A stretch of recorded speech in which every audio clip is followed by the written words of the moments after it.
Salut gang, Michael Anthony ici pour un autre épisode de Startup Talks. Puis aujourd'hui, on va parler avec Jean-Philippe Sicard, le cofondateur de Ton Équipier, ingénieur, éducateur, entrepreneur.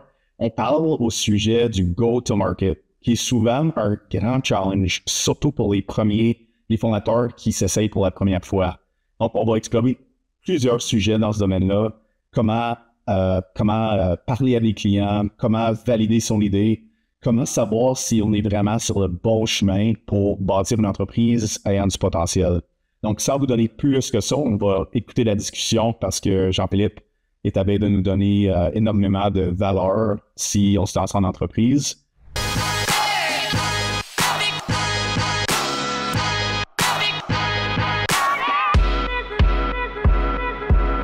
All right. On est live. Ça va, JP? Yes, ça va toi? Ça va très bien. Un beau petit fond d'écran passant avec la plante. Ouais, c'est pas pire. C'est une vraie plante? Oui, c'est une vraie plante. C'est à cause que je suis dans un studio vraiment de podcast avec plusieurs zones de podcast. Puis des fois, il y a des green screens, puis des fois, il y a des vraies plantes. Donc ça, c'est un real deal. Non, ça a l'air d'une vraie plante. En tout cas, à l'image, ça ferait bien. Ouais. Oui.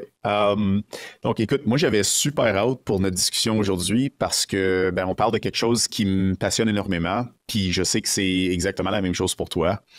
Le go-to-market en startup, c'est la mise en marché, right?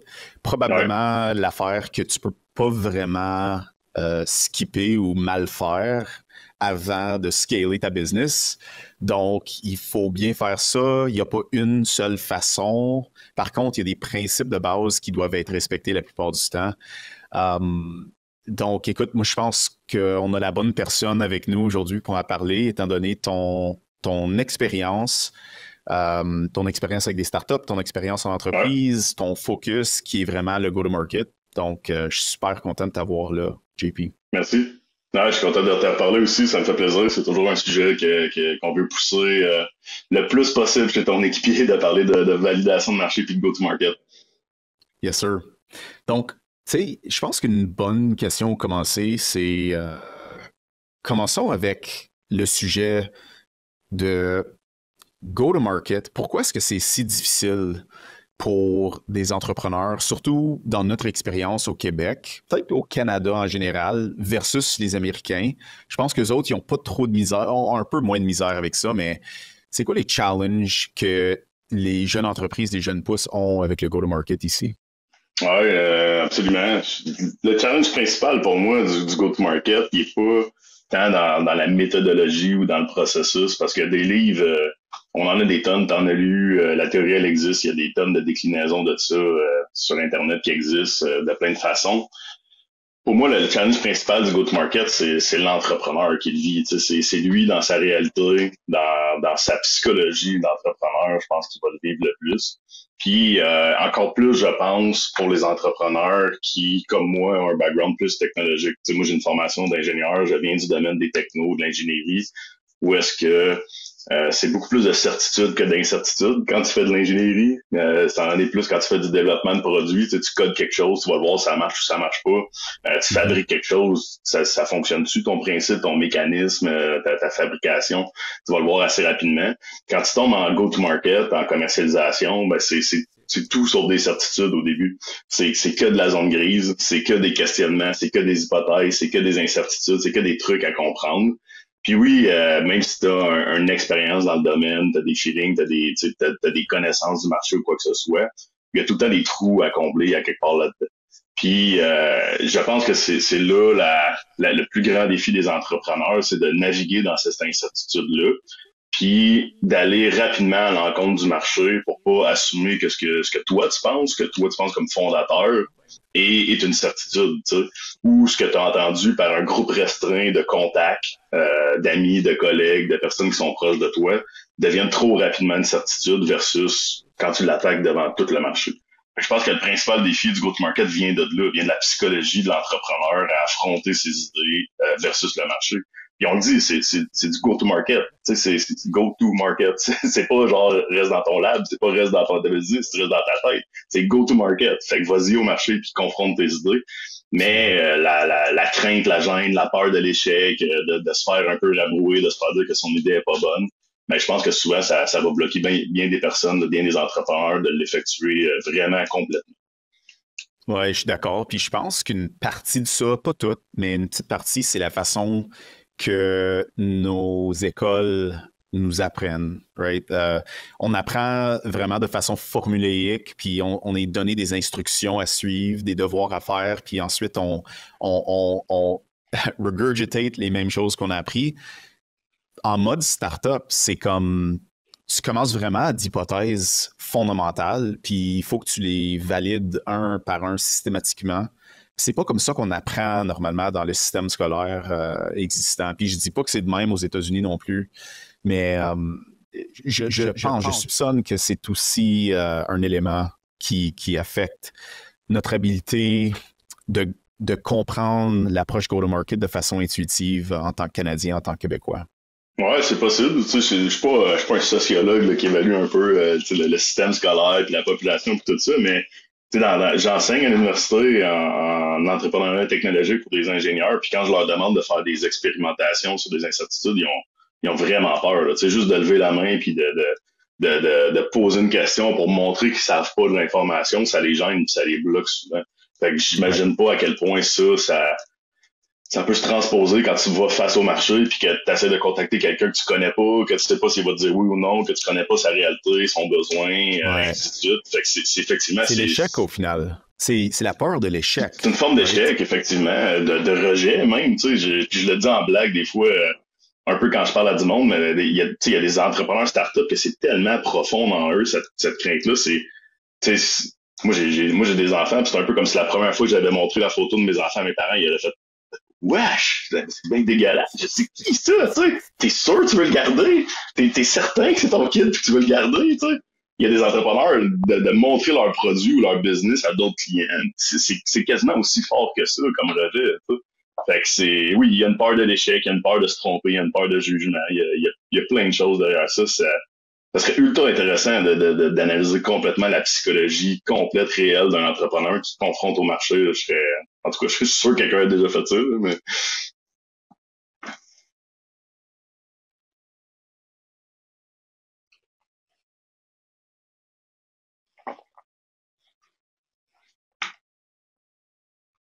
Hey Mike, je sais pas pourquoi, mais je t'ai perdu. Je t'entends plus. Je m'excuse.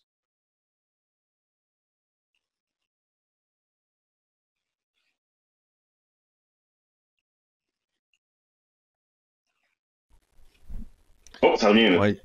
Ça revient? Ouais. C'est à cause j'avais joué avec le micro, mais je sais pas pourquoi que ça déconnecte. Est-ce que c'est bon, là? Ouais, là, je t'entends super bien, mais j'ai complètement perdu sa dernière question. Fait que si tu veux la recommencer. OK. J'étais en train de dire, est-ce que tu peux donner des tips, des tricks à des nouveaux entrepreneurs, comment avoir moins peur de l'échec, comment changer un peu leur perspective de l'échec, puis le peur du rejet, puis tout ça. Est-ce que toi, tu as des trucs qui fonctionnent pour toi? Ouais, je pense que le premier, c'est... La première chose que j'ai compris, c'est que quand tu as une masse de clients potentiels, que tu sois en B2B ou en B2C, c'est rare que tu as juste 3, 4, 5 clients potentiels. Là. Tu vas toujours en avoir au moins des centaines, si c'est pas des milliers ou des dizaines de milliers de clients. Moi, la première chose que j'ai compris par rapport à ça, c'est qu'il faut pas s'attarder individuellement sur la réponse de tout le monde, mais il faut le voir dans une masse, dans l'œuvre complète qu'on va avoir. Puis, même les entreprises les plus performantes que j'ai rencontrées au fil des années, ce que j'ai compris, c'est qu'ils convertissent pas 100% des leads en clients potentiels. Puis c'est normal pour plein de raisons. C'est pas nécessairement que les gens ils aiment pas ton idée. Des fois, c'est qu'ils ont d'autres priorités, ils ont d'autres urgences à régler, ils ont des soucis personnels ou ils ont des soucis financiers. Puis encore là, que tu sois B2B ou B2C, tu vas le rencontrer. Ça, il y a des gens qui ont d'autres priorités, ils ont d'autres chats à fouetter. Puis de te faire dire non, pour moi, c'est juste une façon d'en arriver à trouver c'est qui les meilleurs clients potentiels pour toi éventuellement. Fait que, plus tu te fais dire non rapidement, plus tu es capable de striker des zones, des segments de clients, des marchés qui seraient pas des bons potentiels pour toi à court terme. Puis l'autre chose aussi que j'ai compris par rapport à ça, c'est que c'est pas parce que tu dis non à quelqu'un, il n'y a pas grande finalité dans la vie là, à part mourir, là, je veux dire ça comme ça. Là, fait que tout le monde... Pardon? Puis même là, tu peux avoir un will, puis ça peut comme surpasser. Exactement, exact. Puis il y a même des gens qui pourraient aller plus loin que ça, mais bon, on n'ira pas dans cette direction-là aujourd'hui. Mais il n'y a pas beaucoup de finalité dans la vie, puis de te faire dire non, c'est non là, à ce moment-là, dans cette condition-là, dans ce time frame-là. Puis absolument rien qui te dit pas qu'à un moment donné, dans 3 mois, dans 6 mois, dans 9 mois, dans 1 an, dans 2 ans, ce nom-là va se changer en oui pour plein de raisons que tu connais pas aujourd'hui, tu sais. Ouais. Puis, tellement vrai. je pense que c'est dur à comprendre tant que tu l'as pas vécu, ça, tu sais. Même si tu te le fais dire, même si je l'explique, même si les gens m'écoutent aujourd'hui, tant qu'ils n'ont pas vécu puis qu'ils voient pas à quel point les choses peuvent changer dans la vie, que les conditions peuvent changer, que le timing peut changer, que la réalité des gens ou des entreprises peuvent changer, mais ils vont souvent s'arrêter au premier nom qu'ils vont entendre en disant « Ah, fuck, c'est fini, tu sais, il m'a dit non, c'est terminé, faut plus que j'y reparle. » C'est pas vrai. Reparle-y dans 6 mois puis tu verras si son nom a changé en oui, c'est fort possible. Là. Puis, tu sais, ce que j'ai appris avec le temps, c'est que tu as même plus de flexibilité que de revenir dans 6 mois puis dire, OK, je comprends que ça marche pas aujourd'hui, je reviens dans 6 mois. Mais de plutôt traiter ça un peu comme un casse-tête dans le moment, puis tu dis, OK, ben, tu dis non maintenant, mais si je descendais le prix de X à Y, est-ce que tu dirais oui? Non. OK. Si je pouvais livrer le produit plus rapidement que j'ai dit avant, est-ce que tu dirais oui? Non. OK, pas tout à fait, mais ça s'en vient. Parfait. Quoi si la valeur que je te proposais au début, je pouvais le tripler et à un meilleur prix et puis là, ils disent, OK, ouais, je pense que je ferais ça. Je serais un peu cave de pas dire oui à ça. Mais là, tu viens de faire énormément d'expérimentation de façon abstraite, mais rapide et très pertinent on the spot. Puis, il y a peu de gens qui voient ça de même, je trouve. Comme tu peux vraiment un peu négocier avec ton client pour voir, ben, client potentiel, pour voir qu'est-ce que je dois livrer pour que tu dises oui. Puis là, s'ils disent oui, comme ah, je le ferai pour ça, ben ça te guide un peu dans ton approche à partir de maintenant. Là, tu peux dire, ben, check, on a besoin de level up notre game, notre produit, notre service, etc. Puis peut-être que c'est ça qu'on devrait être en train de pitcher. Ouais, puis même des fois, c'est même pas de la négociation. Tu sais, t'as tout à fait raison, mais des fois, c'est juste une question de comprendre la réalité de ton client. Tu sais, qu'est-ce qui te bug aujourd'hui? C'est quoi tes défis aujourd'hui? C'est quoi tes problématiques? Puis, tu sais, nous, dans notre cas, mettons, là, chez Ton Équipe, nous, on aide pour la commercialisation. Puis on le sait au fil des années, la commercialisation dans toutes les startups, puis même dans les PME, parce qu'on a travaillé avec la PME, c'est pas une demande constante. C'est pas une demande qu'à chaque mois, il faut que tu fasses de la commercialisation. C'est pas vrai, ça. Moi, je te dirais, fais-le à chaque mois, parce que je le sais que par expérience, il faut que tu mettes de l'amour là-dessus à chaque mois. Mais la réalité des entreprises, c'est qu'ils vont le faire, mettons une start-up, ils vont le faire à différents moments de leur vie. Tu sais, au début, ils ont une lune de miel, ils sont en développement de produits, ils ont des concours, du financement, des pitches, puis ils sont comme, OK, on est correct pour un petit bout. Puis à un moment donné, ils n'ont pas de clients, là, ça devient important. Puis ils commencent à avoir quelques clients. Le défi vient où? Ben, à livrer. Parce que là, il faut qu'ils finissent de bâtir le produit, il faut qu'ils le livrent, il faut qu'ils amènent de la satisfaction chez les clients. Fait que là, ils ralentissent. C'est un non linéaire, exactement. Fait qu'il y a comme des pointes de demande de commercialisation. Puis, si moi, j'arrive dans une zone basse, ben, c'est sûr que je vais me faire ignorer, je vais me faire ghoster, je vais me faire dire non. Au mieux, je vais me faire écouter, mais après, je vais entendre tous les trucs que tu as déjà entendus. Tu sais, c'est pas le bon timing, blablabla, ainsi de suite. Mais quand tu creuses puis tu comprends ton client, il en est où dans cette réalité-là, puis tu as assez d'expérience, mais tu sais, comme tu dis, c'est pas linéaire. Fait qu'à un moment donné, la bulle, elle va remonter. Fait que quand est-ce qu'il faut que je le relance? Ben là, c'est de poser des questions. Tu sais, OK, ton développement de produit, tu le finis quand? Tu le lances quand? Ou t'as tes premiers projets, tu les livres quand? Quand est-ce que tu vas t'assurer que tu es satisfait? Ou OK, tu viens d'embaucher, mettons, quelqu'un, à quel moment l'onboarding va être réglé, là, tu vas pouvoir toi te décharger pour te remettre plus sur la commercialisation. Puis plus tu comprends ça, plus tu es capable de te remettre des déclics pour relancer les personnes au bon moment, pour leur reparler au bon timing. Là, tu vas voir si tu les rattrapes dans le top de la demande. Oups, puis d'un coup, c'est super urgent qu'ils te parlent. Ils ont besoin d'un offre de service, ils ont besoin de connaître tes prix, ils ont besoin de savoir comment tu peux les aider, ils veulent une étude de cas, ils veulent ci. Puis là, c'est tous des signaux que tu es comme dans le top de la vague à ce moment-là, puis il faut que tu les attrapes. Fait que tu sais, quand tu es dans le bas de la vague, puis peu importe le genre de service que tu rends ou même des produits dans des entreprises en innovation, si tu es dans le bas de la demande, c'est peut-être juste pas le bon timing, puis comprends la réalité de ton client, puis sache comment et pourquoi le relancer, à quel moment dans sa vie, puis tu vas voir qu'à un moment donné, quand ton pipeline il roule, c'est là que tu vas te mettre à convertir de plus en plus, puis de plus en plus de leads dans ton ordre de commercialisation. Là. Je suis entièrement d'accord. Connaître son client au final. C'est très, très bien connaître ton client dans leurs besoins, dans le timing de leurs besoins, leur situation financière. Ça ne peut pas te faire mal, ça va juste t'aider. Puis même si en ce moment, c'est pas le bon timing, plus tard, ça va être un bon timing probablement. Oui, exact. Puis d'où l'importance, je te fais une petite parenthèse là-dessus, d'où l'importance de quand on rencontre des entrepreneurs, mettons, tu sais, on coach, nous, des entrepreneurs comme entrepreneurs en résidence, comme conseillers experts dans des incubateurs ou des accélérateurs. Puis il y en a des très jeunes qu'on rencontre qui sont en idéation, sont en exploration.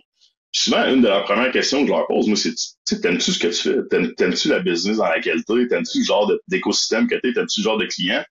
Parce que, tu sais, si t'aimes pas ça, tu voudras pas les aider, là. Puis si t'aimes pas ça, dans les moments où t'es dans le bas de vague, mettons, tu vas juste dire, ah, fuck off, j'ai pas le goût de te parler, tu sais, t'es pas une opportunité pour moi.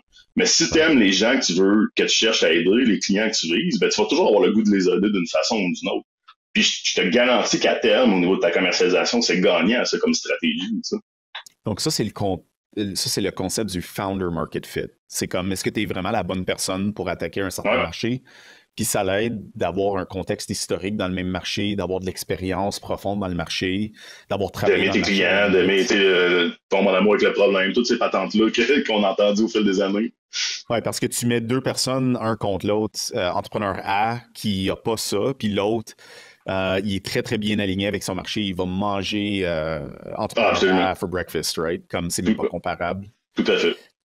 Ouais. Donc, OK, ben, c'est super. On a parlé de Founder Market Fit au tout début, juste la mentalité d'aller faire de la mise en marché, d'avoir une mentalité de ne pas avoir peur du rejet, d'être en mode apprentissage à tout moment, puis d'être flexible dans ses interactions avec le prospect, de comprendre que juste un non tout de suite, ça ne veut pas dire un non pour toujours. Exact. Je comprends tout ça. Si on voulait monter d'un niveau puis dire, généralement, là, la stratégie de mise en marché, si tu pouvais faire une abstraction pour la business moyenne, ça ressemble à quoi ça, le playbook de mise en marché pour toi? Oui. Ben, tu vois, nous, au fil des années, chez ton équipe, on a développé un dashboard de go-to-market, dans le fond, qui résume un peu tout ça. Fait qu'on a un tableau de bord visuel. Puis les trois grandes sections, c'est la stratégie de commercialisation de go-to-market. Après ça, ta structure de go-to-market. Fait que c'est quoi ton processus de go-to-market? C'est quoi tes paramètres de ton go-to-market? Puis après ça, l'exécution. Comment tu exécutes ton go-to-market?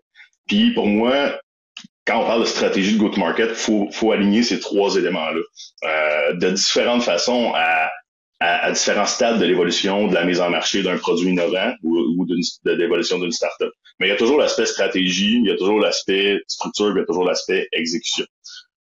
Puis quand on parle de la stratégie, dès le début, moi, ce que j'ai envie de répondre, le plus simplement possible, on l'a entendu souvent, puis c'est un acronyme qui est fatigant quasiment d'entendre, mais les objectifs SMART. Les entrepreneurs startups se fixent souvent pas des objectifs qui sont SMART. Ils vont se donner des objectifs flous, qui sont inatteignables, qui ont aucun sens, qui n'ont pas les ressources pour exécuter, et ainsi de suite. Je pense qu'il faut se fixer des objectifs SMART. Si vous savez pas c'est quoi, vous irez googler, il y a des tonnes d'infographies sur c'est quoi un objectif SMART. Après, au niveau de la structure de go-to-market, pour nous, il y a 4 éléments importants. À qui tu vends, qu'est-ce que tu vends, comment tu les rejoins, puis comment tu les convertis. Fait que à qui tu vends, là, on parle de persona, de segmentation de marché, d'entreprise type, d'entreprise idéale, de cartes d'empathie, et ainsi de suite. Après ça, qu'est-ce que tu vends? Là, on parle de proposition de valeur. On parle de comment tu te positionnes par rapport à la compétition. On parle de cas d'utilisation concret pour tes clients qui peuvent se projeter à comment ils utiliseraient ton produit, puis que ça leur donnerait un bénéfice à l'utiliser. Ça réglerait des pain points, et ainsi de suite. Après ça, comment tu les rejoins? Là, on met l'ensemble des canaux de commercialisation là-dedans. Tu sais, que tu es plus en mode plus traditionnel ou plus numérique éventuellement. Peu importe c'est quoi ton modèle d'affaires, les cibles que tu vises, et ainsi de suite. Mais comment tu es capable d'initier des discussions avec les gens? Comment tu es capable de faire du bruit? Comment tu es capable d'amener de la notoriété, de l'awareness, de dire « Hey, je suis là, j'existe, puis je peux régler votre problème. » Puis après ça, comment tu les convertis? Ben, tout le funnel, l'entonnoir de commercialisation, le fameux pipeline. Puis les outils que tu as pour aider à convertir tes clients là-dedans. Fait que c'est quoi le cheminement de ton client, le customer journey? Donc, comment il va apprendre à te connaître, à découvrir que tu peux l'aider, et ainsi de suite. Puis comment tu es capable de mettre ça en parallèle avec ton entonnoir à toi de c'est qui un client idéal pour toi? Comment tu es capable de l'amener à convertir? Comment tu peux le qualifier, disqualifier à chacune des étapes de ton entonnoir si c'est un bon prospect pour toi, puis de t'assurer que tu mets toujours de l'énergie à la bonne place dans ta commercialisation. Fait que tu perds pas du temps, grosso modo, sur des prospects qui ont peu de chances de convertir, mais tu mets beaucoup plus d'efforts sur ceux qui ont une bonne valeur pour ton entreprise, pour ta business, pour ton modèle d'affaires à long terme. Puis la dernière chose, au niveau de l'exécution, qui fait quoi, comment tu le contrôles, comment tu génères, comment tu as des outils pour le faire, ton CRM, tes KPI, tes tableaux de bord, peu importe c'est quoi un peu ta façon de faire de la gestion de projet, là, appelons ça comme ça. Mais c'est toute la partie de fais-le, mais après ça, mesure-le aussi si ça amène les résultats que tu veux. Puis à long terme, essaie de te rendre de plus en plus efficace, de plus en plus efficient dans ta commercialisation pour devenir super performant. Fait que, tu sais, quand on parle de stratégie, nous, de go-to-market, c'est vraiment ces trois éléments-là qu'on va venir travailler avec nos clients. Oui, c'est quand même c'est une solution sophistiquée, je dirais, dans le sens que vous avez développé ça au cours des années, puis ça fonctionne clairement. Puis si on commence avec peu de ressources, puis si on parle d'une approche minimum viable, ouais. C'est quoi le chemin critique là, pour vraiment trouver nos clients cibles? Si on peut comme simplifier encore plus le système que vous avez développé. Ouais, ben tu sais, oublie pas que je suis ingénieur en formation, fait que c'est dur pour nous de ne pas avoir ce côté-là cartésien, un peu. Il est jamais bien loin derrière nous, mais dans le fond, la première chose, je te dirais, c'est es-tu capable de rejoindre tes clients, tu sais? Moi, n'importe qui est en train de mettre en marché une innovation, de discuter avec ses clients, tu capable de cogner à la porte de tes clients puis d'attirer l'attention puis de dire « Hey, salut, je suis là, j'existe, je veux te parler » puis tu devrais avoir un intérêt à me parler. Ça, pour moi, là, c'est la première grande étape. Puis quand on aide à faire la mise en marché d'innovation, si déjà on n'est pas capable d'initier des discussions avec des clients potentiels, c'est un flag pour nous autres. C'est un flag parce que comment tu vas être capable de vendre si à la base, tu n'es même pas capable de parler à tes clients, de les rejoindre, d'ouvrir des discussions, de parler avec eux autres. Fait que c'est la première grande étape. Puis après ça, de mesurer la réalité de tes clients. C'est quoi leur vie, c'est quoi leurs besoins, c'est quoi leurs problématiques. À quel point il y aurait besoin d'améliorer leur vie, à quel point il y aurait besoin de régler cette problématique-là. Puis surtout quelque chose qui blesse souvent dans la commercialisation pour les startups, à quel point les solutions existantes en place, compétiteurs, les solutions alternatives, les solutions maison, ont besoin d'être remplacées. Puis pourquoi ils doivent être remplacés, tu sais? Qu'est-ce qui fait que ces solutions-là sont pas assez satisfaisantes pour ton client, puis il faut à tout prix qu'il change de façon de faire. Parce que, tu sais, pour n'importe qui dans la vie, que ce soit une business ou un humain, là, c'est irritant de changer cette façon de faire. Il y a une friction là-dessus. Puis si tu n'amènes pas plus de bénéfices que d'irritation à changer de façon de faire, ça va être dur de mettre en marché une innovation. Fait que si on le simplifie au maximum, là, c'est ça. T'es-tu capable de cogner à la porte de tes clients, d'ouvrir des discussions? Puis après ça, t'es-tu capable de mesurer qu'ils ont un goût de te parler? Puis après ça, t'es-tu capable de mesurer qu'ils ont besoin de changer leur façon de faire actuellement? Puis plus tu avances là-dedans, plus tu accumules des preuves de ça, plus tu accumules des indices que les gens y ont intérêt à faire ça, mais plus tu te diriges vers la commercialisation, plus tu te diriges vers des ventes éventuellement, sans nécessairement le savoir. Tu sais, une chose que je veux peut-être double-click dessus, c'est l'approche avec les clients quand on fait la validation de marché. Dans mon expérience, ça ressemble moins comme un pitch de vente, puis plus comme une rencontre découverte. Tu découvres vraiment leurs problématiques, surtout dans les tout débuts. Là. Tu veux comprendre profondément qu'est-ce qui se passe avec pas juste cette personne-là, mais ce segment du marché. Donc, as-tu des tactiques que vous utilisez souvent dans cette découverte-là, comme la recherche de la clientèle cible? Quelle sorte de questions est-ce qu'on devrait poser? Quelle approche est-ce que tu proposes? Oui, absolument. Mais avant de répondre à ça, je te dirais que nous, ça fait presque 7 ans qu'on opère l'entreprise, ton équipier. Puis mon pitch de vente, il est rodé. Là. Je sais à qui je m'adresse, je connais leurs pain points, je connais leurs besoins. Mais chacune des premières rencontres que je fais avec des clients, c'est des rencontres exploratoires, des rencontres découvertes, des rencontres d'écoute. Fait que je vends, je pitch comme je fais de la validation de marché, comme je fais de la découverte de clients. Parce que pour moi, c'est la meilleure façon d'en apprendre le plus possible sur ton client. Puis même si tu es convaincu de ceux que tu peux aider, tu sais jamais exactement la personne qui est devant toi, c'est quoi qu'elle a dans la tête, c'est quoi sa vie, c'est quoi sa réalité.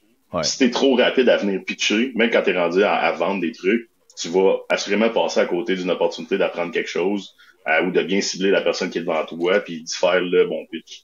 C'est surtout pour des startups où est-ce que souvent, ils ont plus qu'un type de client qu'ils peuvent adresser, qu'ils ont plus qu'un axe de leur proposition de valeur qui peuvent venir servir leurs clients. Si t'es trop rapide à le pitcher et à vomir ce que tu connais dans ton pitch sans trop comprendre ce qu'est le besoin de ton client, mais il y a des chances que tu passes à côté de la traque, que tu dises pas ce qu'il a besoin d'entendre ou que tu parles pas à la bonne personne. Tu sais. Bref, fin de ma parenthèse. Si on revient plus sur l'aspect de la validation. Si on revient plus sur l'aspect de la validation de marché, je te dirais que ma première tactique, mon premier tips and tricks, là, c'est écoute, puis apprends à être très à l'aise, à pas prendre le lead de discussion, à pas trop parler, à poser des questions. Exactement, à guider. Tu peux le guider. C'est ce que nous, on appelle des entrevues semi-dirigées, là, dans le jargon plus technique, mettons. C'est qu'on va venir guider un peu la personne à essayer d'aller dans une direction, mais pas de façon trop formelle puis trop structurée. Tu sais, c'est pas un sondage, là. C'est pas C'est pas comme quand tu te fais appeler au téléphone, là, pour ceux qui ont déjà vécu ça, c'est genre un sondage avec des questions. Ou un pressure sales call, puis la différence, c'est incroyable, c'est jour et nuit, on dirait que quand tu es sur le côté, quand tu reçois un appel plus de découverte, t'es beaucoup plus ouvert, t'as pas tes gardes, t'as pas l'impression que tu te fais vendre quelque chose, mais en même temps, oui, parce que la personne qui te pose des questions est en train de découvrir énormément d'informations qui peuvent être transformées en pitch très, très, très puissant, qui focus exactement sur tes besoins. Donc, c'est un drôle de dynamique. C'est comme, tu t'appliques moins de résistance pour être beaucoup plus efficace, puis oui, ça prend un peu plus de temps, mais il faut un peu de patience pour ça.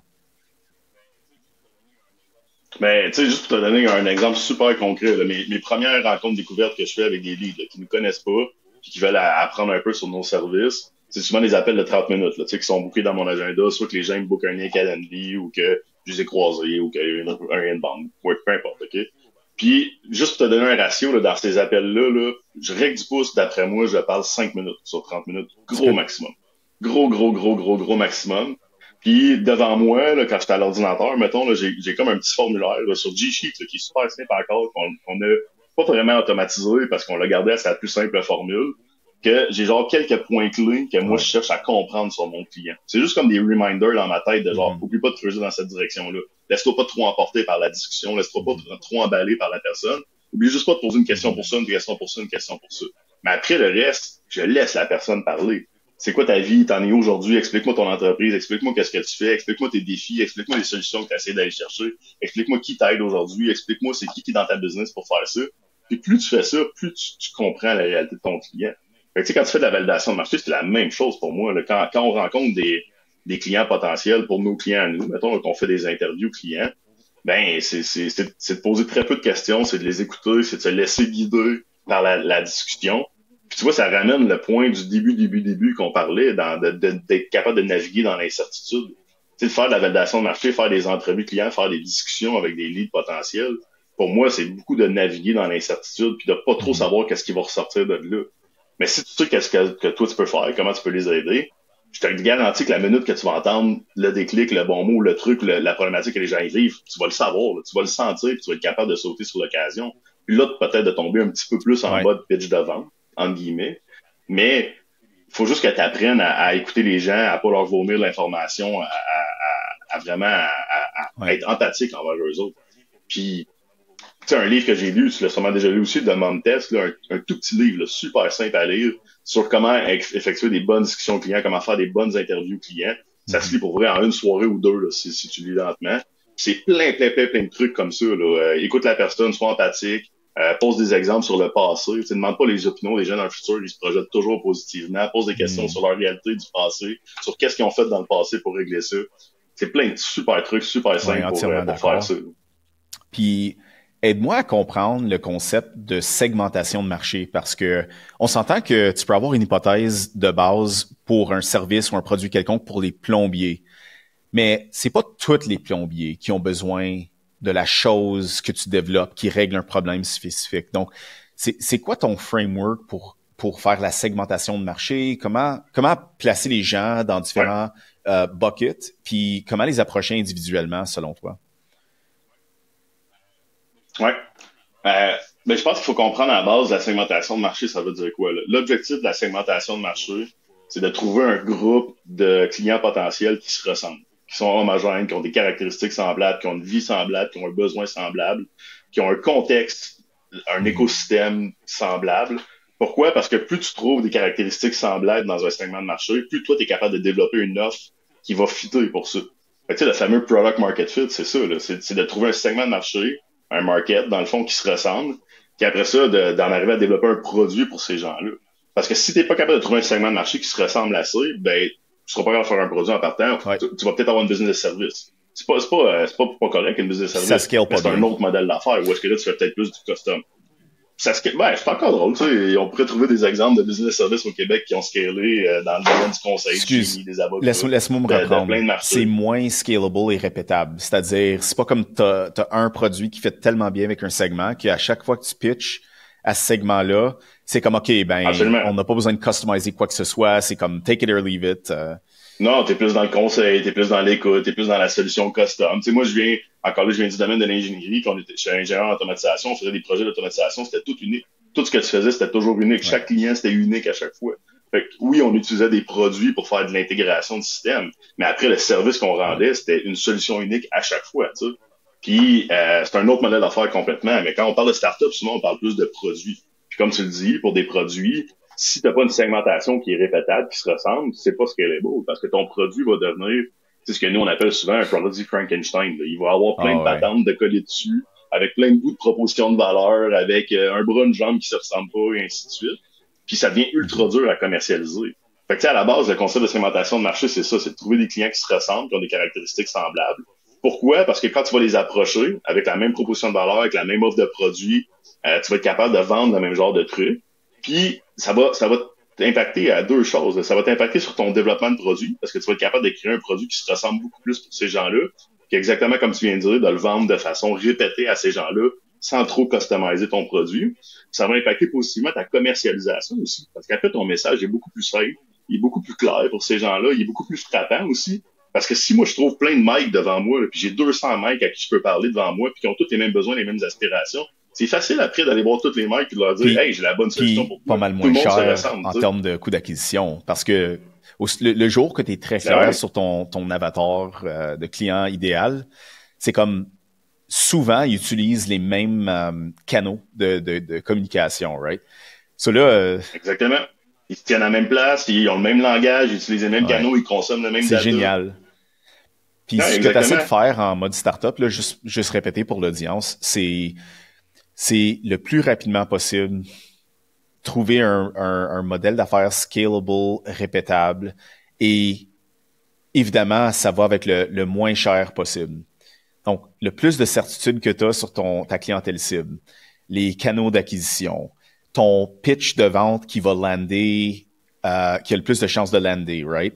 Toutes ces choses-là, plus de certitude égale moins cher d'acquérir des clients et des clients qui vont être plus satisfaits par ta solution. C'est grosso modo, là, si je fais le top, le high level. Oui, absolument. Puis des clients, puis si on va plus loin, des clients satisfaits par ta solution, il arrive quoi après? Ouais. Il arrive du bouche à oreille, il arrive du référencement, il arrive un effet de groupe, il arrive du inbound. Fait que là, ta commercialisation continue de s'activer. Parce que ces gens-là, les mecs connaissent d'autres mecs, ils vont se parler entre eux autres. Les plombiers connaissent d'autres plombiers. Puis si les plombiers ont une solution qui fait vraiment du sens pour eux, je te garantis qu'ils vont en parler à d'autres amis plombiers. Pourquoi? Parce que déjà, à base, tu as été à la même école que ces gens-là, tu te tiens dans les mêmes endroits que ces gens-là, tu vas soumissionner les mêmes jobs que ces gens-là, tu vas servir le même genre de clients. Fait que tu sais, ton effet de réseau, ton effet de bouche à oreille, ton effet de boule de neige de ta commercialisation va s'enclencher beaucoup plus rapidement. Ça, c'est un home run, en tant qu'entrepreneur. C'est vraiment, t'as vraiment complété la boucle, puis t'as comme un feedback loop positif qui feed dans les inputs, puis c'est comme ça que tu peux avoir de la viralité, comme tu dis. C'est super sharp. Évidemment, c'est très difficile la plupart du temps d'arriver là, puis ça prend énormément de... Tu sais, selon toi, ça prend quelle sorte de personne? Tu sais, je sais que c'est pas une sorte de personne. Il y a toutes sortes d'entrepreneurs, des hommes, il y a des femmes, il y a des extrovertis, des introvertis, mais le skill set sous-jacent qu'est-ce que ça prend pour exécuter ça comme il faut, pour vraiment home run, compléter la boucle du début à la fin? Moi, je pense qu'il y a deux caractéristiques, je pense, qui pour moi deviennent très importantes pour tout type d'entrepreneur. Parce qu'après, comme tu dis, t'as des soft skills puis des hard skills que des fois c'est un peu inné, des fois que tu peux travailler, des fois que c'est plus dur à changer chez toi. Puis c'est là que tu vas aller combler avec des fournisseurs de services, avec des employés, avec d'autres cofondateurs de ton entreprise au début ou quoi que ce soit. Tu sais. Mais je pense qu'à la base, pour moi, les deux choses très importantes pour les entrepreneurs, c'est pas trop d'ego. Tu sais, ça n'en prend parce que tous les entrepreneurs ont de l'ego, mais il faut que tu sois capable de la mettre de côté pour dire je vais écouter ce que la vie de marché dit, je vais écouter ce que mes clients disent, je vais écouter ce que les gens me disent, puis après, évidemment, d'être capable de faire la part des choses, c'est de pas juste tout prendre pour du cash, puis d'après ça, partir dans toutes les directions comme une poule pas de tête, mais faut pas non plus que tu dises moi, je suis convaincu, là. Tu sais, des entrepreneurs qui disent, là, moi, mon idée est bonne. Ben, les deux vont hand in hand, là. C'est un peu, ça vient de la même place, quasiment. T'as raison, mais si t'es trop comme ça, si t'es trop convaincu, si t'as trop d'ego par rapport à ça, je pense que t'as des Ouais, chances de te planter, tu sais. Puis tu vas l'entendre éventuellement dans des entrepreneurs qui vont dire quand le projet va pas marcher, ça sera pas de leur faute. Ah, ouais, j'étais trop en avance sur le marché. Ah, j'avais une solution trop ouais. disruptive. J'étais trop j'étais trop ça, le marché était pas prêt. Ben, Ah, non non, je seulement suis pas d'accord. que je suis d'accord, très d'accord avec toi, mais il y a des statistiques pour le prouver. Est-ce que tu connais l'organisation Founder Institute? Ils sont basés aux US. Ah, OK. de non, mais vas-y, dis-moi Où je m'en où vais, est-ce que tu c'est t'en vas avec ça? ils ont leur formulaire d'application pose plein de questions sur les fondateurs, puis je l'ai fait moi-même, j'ai passé le processus. Ça prend comme 2 heures répondre à toutes les questions. Puis ce que c'est vraiment en train de faire, c'est un full-on psych eval. Euh, test OK. d'intelligence avec un test de personnalité, avec un skill test sur l'entrepreneuriat. Puis c'était intense, là. J'étais brûlé après. Puis si tu vas sur leur site web, là, peut-être que je peux le mettre sur le post-prod. Ils ont fait ça pour 100 000 entrepreneurs. Donc, il y a très clairement des structures, des tendances qui émergent. Puis, c'est les suivants. Les, les traits entrepreneuriaux à succès, là, c'est, premièrement, faut être ouvert à l'expérience. C'est-à-dire, si tu fais ça, fermé, ça c'est fermé. Ça c'est comme, Ouais. non, I know the way. Ben, tu vas manquer toutes les opportunités qui s'exposent en faisant la découverte de marché. Puis, by the way, tu connais rien. Comme je suis confiant de dire à n'importe qui pense qu'il y a une bonne idée, you don't know anything, OK? Le marché va t'apprendre des choses que tu n'as même pas pensé, puis comme il faut vraiment que tu ailles chercher ton information là. Un autre, c'est l'intelligence fluide. Puis ça, c'est de réagir à des circonstances qui émergent, encore une fois, puis résoudre des problèmes on the spot. On parle pas de QI nécessairement, ils ont séparé les deux. QI, c'est neutre, mais intelligence fluide, c'est vraiment d'apprendre des nouvelles choses, OK? Les choses qui te font mal en tant qu'entrepreneur. 1, ego, right? 2, être trop agressif. Puis, je pense un manque d'expérience, ça pouvait être un hurt, mais ça peut aussi des fois être un positif parce que peut-être ça t'aide à venir avec des nouvelles idées. Puis j'ai oublié, dans les positifs, il y avait aussi, faut que tu sois agréable, tu sais, le trait de personnalité agréable, mais pas trop agréable. C'est ce que où je m'en vais avec ça. Tu peux pas être trop influençable. Si quelqu'un à qui tu parles dit comme, Ouais. JP, tu devrais faire ça. Comme, ah ouais, ok, je vais faire ça. Des fois, il faut que tu ailles, si tu as une idée de quelque chose, faut que tu sois comme quand même ouvert d'esprit, mais quand même tu tiens ton bout pour voir, pour aller jusqu'au bout d'explorer est-ce qu'il y a du potentiel là. Ouais. Donc tout ça ensemble, là, c'est vraiment intéressant qu'ils ont comme des stats durs pour prouver les traits de personnalité entrepreneuriale. Ben ouais, tu le mettras en post-prod parce que c'est sûr, je vais aller regarder ça. Je Ouais, suis je vais te vraiment l'envoyer. curieux de ça. Parce que moi, je rajouterais là-dessus la deuxième chose, le deuxième truc que j'avais en tête, c'est la Yes. résilience.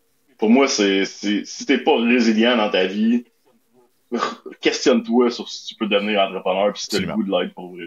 Parce que s'il y a quelque chose dans les dernières années, surtout, à quel point le contexte économique, social, politique, mondial, sanitaire, name it, là, est changeant rapidement, puis que malheureusement, malgré tout ce que tu essaies de faire pour mettre en place du contrôle, puis des tableaux de bord, puis des KPI ou des OKR, ou appelle ça comme tu veux dans ton entreprise pour mesurer la saine gestion de ta business, la viabilité, peu importe. Il y a énormément de contextes qui viennent mettre des pressions externes sur ton modèle d'affaires que Ouais. tu contrôles pas du tout. Tu sais. Tu peux pas contrôler qu'un compétiteur va Non. arriver. Tu peux pas contrôler qu'il va avoir un ralentissement économique. Tu peux pas contrôler que tes clients, leurs besoins vont changer. Tu peux pas contrôler plus terre à terre que ça. Tu peux pas contrôler que ton client, à un moment donné, lui, dans sa job, il change, il y a une promotion, il disparaît, il y a un arrêt pour plein Ouais. de raisons de santé. Tu peux pas contrôler que quelqu'un va se faire acheter par un autre business, qui va se faire merger, acquire, manger, faire disparaître, quoi que ce soit.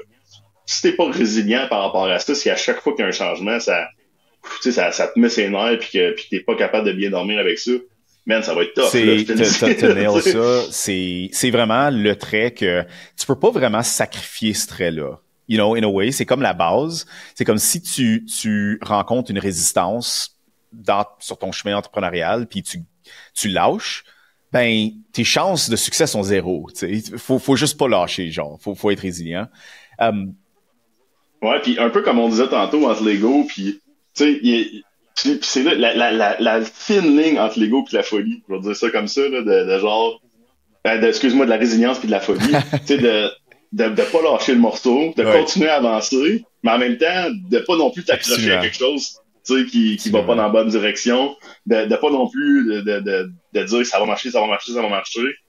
Parce que c'est fin comme ligne, là, la folie et la résilience, des fois, je trouve, en entrepreneuriat. Ouais. Puis, tu sais, à l'inverse, ça m'écoeure de voir des entrepreneurs qui ont fini par faire faillite, qui ont eu des trucs encore plus deep, plus dark que ça, là, tu sais, qu'on veut pas personne aller. Pourquoi? Parce qu'ils se sont ultra trop accrochés à genre l'identité d'eux dans leur entreprise, à pas lâcher, et ainsi de suite. C'est vraiment, c'est tough, là, de avec ça, mais... Entre moi puis toi, je pense que tu peux mitiger ça en étant très quantitatif dans ton approche. Tu sais, tu parlais de ton dashboard tout à l'heure. Si tu approches ça vraiment comme un problème scientifique ou que tu explores, tu sais, tu as un marché global, on va aller avec les plombiers encore, puis tu le divises en 5 segments. Puis là, tu attaques chaque segment avec un message, puis tu pivotes le message, puis tu testes toutes les itérations, tu sais. Ben, une fois que tu as fait le tour de tous les messages possibles avec tous les segments, tu as comme fait le tour. Mais, tu sais, en d'autres mots, don't give up until you've tried everything, right? Mais si tu as tout fait, puis tu as vraiment essayé toutes les permutations de propositions de valeur, etc., là, peut-être que tu es dans le mauvais marché. Puis là, c'est peut-être les électriciens que tu devrais aller checker next. Puis ça veut pas dire que tu as besoin de lâcher. C'est peut-être comme pivote le produit, pivote le marché, mais... Ah oui, exact. Non, exact. Puis moi, honnêtement, tu sais, si on va très, très théorique, là, tu sais, on y va vraiment là, sans vraiment prendre en contexte toutes les considérations d'un marché. Moi, je pense que n'importe qui peut en arriver à bâtir une business. Là. Tu sais, s'il est, comme tu dis, extrêmement à l'écoute, qui pivote, qui est prêt à changer, qui est prêt à tuer des idées qui vont dans aucun sens. Après, t'as-tu le goût de le faire? T'as-tu l'énergie? T'as-tu les revenus? T'as-tu le budget pour l'exécuter? Ça, c'est une autre question.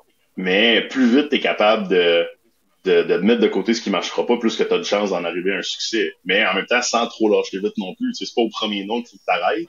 Mais si ça fait ça en ligne, personne qui t'arrive pas à parler puis qui te disent non, commence à te poser des questions aussi, là, c'est pas plus logique. Je voulais juste faire une remarque sur le sujet de la résilience. T'as-tu déjà fait du porte-à-porte, la vente porte-à-porte, toi-même? Personnellement, non, pas vraiment. Mais des bons entrepreneurs que j'ai croisés qui étaient clients à nous avaient passé par ça. C'est la raison pourquoi j'apporte. Moi, j'ai eu cette expérience-là immédiatement après le secondaire. C'était comme une de mes premières jobs. On vendait du driveway sealing puis de l'aération. Puis c'était ça. On avait 0 salaire. Ils nous déployaient dans un projet, on va dire, de maison. Puis c'est comme go. T'as tes équipements, go. Fais la vente. Puis t'apprends assez rapidement que it's a numbers game. Tu sais, au début, c'est super démotivant. Tu cognes à la porte. 1, il y a des gens qui répondent même pas. 2, quand ils répondent, ils te regardent comme « Ah, qu'est-ce que tu veux? » 3, tu réussis à avoir une conversation, mais c'est non. 4, tu sais, puis là, mais là, ce que tu réalises, j'ai fait ça pour 2 étés, je pense, 2-3 étés. It's a numbers game, puis tu pivotes un peu ton approche à chaque fois, t'apprends, l'approche est un peu meilleure, puis j'aurais dû cogner sur des milliers de portes. Puis c'est le pattern que j'ai ressorti avec, c'est comme it's a numbers game. Puis si tu continues à t'adapter, tu vas éventuellement pogner la technique, on va dire. Mais il y a bien des gens qui ont commencé, mais ils n'ont pas fini après une semaine, right? Parce que c'est épeurant de se faire dire non, puis de se faire slammer la porte pour peu importe quelle raison. Ouais, puis tu sais, moi, puis je m'écoute parler des fois, puis je me trouve dégueulasse parce que je suis trop ingénieur dans ma façon de réfléchir, mais tu sais, la commercialisation, c'est pas... Il y a beaucoup d'inertie pour démarrer une commercialisation. Puis au début, ça prend plus d'énergie que ça va te donner le rapport d'efficacité, là, de genre les bénéfices pour l'énergie que tu déploies est disproportionné au début, pour plein de raisons, parce que comme tu dis, ben d'un, toi, tu rodes ta façon de faire, tu rodes ton pitch, tu rodes tes approches, tu apprends à te faire dire non, et ainsi de suite. Puis il faut que tu fasses du volume pour le tester, ça. Tu l'as tellement bien Mais dit. une fois que tu l'as fait, tu deviens de plus en plus efficace pour le faire. Puis c'est là qu'à un moment donné, ton coût-bénéfice commence à se rééquilibrer. C'est que tu mets de moins en moins d'énergie pour closer des prospects qui ont de plus en plus de potentiel pour toi. Tu sais, moi, je l'ai vécu. J'ai pas fait de porte-à-porte, mais pendant que tu parlais, je me reprojetais dans mes jobs étudiants. Puis j'ai eu une job qui avait de la commission. J'étais dans une agence de location d'auto. Puis quand tu vendais les assurances, tu as sûrement déjà loué des autos dans les agences. Quand tu vends les assurances, ça, c'est ta commission. Je sais pas si c'est encore comme ça aujourd'hui, mais dans le temps, c'était 100% à la commission, les assurances. Fait que la location d'auto, j'étais payé pour faire les contrats, pour faire j'étais commis comptoir, là, le service clientèle, quand tu rentres dans le magasin, c'est le premier que tu voyais. Fait que j'étais payé à l'heure pour faire ça, mais dès que tu vendais des assurances ou des extras ou tu upscalais du monde, là, c'était la commission à ce moment-là. Puis, tu sais, quand je regarde ça a posteriori, je les avais mes cibles idéales dans ma tête, là. Je le disais pas comme ça à ce moment-là, mais on le savait tous que les touristes français qui rentraient dans les agences de location, eux autres, c'était blindé. Tu pouvais leur vendre n'importe quoi parce que les autres sont en vacances, puis ils veulent pas avoir à gérer une scratch ou un pare-brise qui a été scratché, tu sais. Fait que quand ces gens-là rentraient, on se battait pour les avoir. Parce qu'on leur louait toujours des 7 passagers ou des VUS, donc des gros chars. Puis les commissions, c'était au pourcentage de la valeur de la location puis du char. Fait que là, après ça, quand tu leur vendais des assurances, on leur vendait des affaires blindées, man. Ils se posaient jamais de questions. Parce qu'ils étaient dans le marché pour acheter ces genres de choses-là, puis ils ont très peu de connaissances de toutes les options. Donc, vous avez comme un genre de monopole sur l'information à l'endroit. Puis t'es là, tu veux pas stresser, t'as pas le goût t'as pas le goût de gérer quelque chose, t'es en vacances, t'es dans un autre budget différent. Même chose, les gens du gouvernement, c'était la même affaire. Tout le monde du gouvernement qui venait louer des chars, c'était blindé dans l'assurance tout le temps. Parce que si le gouvernement te payait une location, c'est parce qu'il voulait pas en entendre parler après. Puis tu sais, avec cette information-là, tu peux quasiment dire, s'il y avait 5 personnes qui rentraient, puis 4 étaient des Québécois, puis 1, c'était des Français, tu savais quasiment que tu n'avais pas besoin de perdre ton énergie sur les 4, puis juste de focusser sur le 1.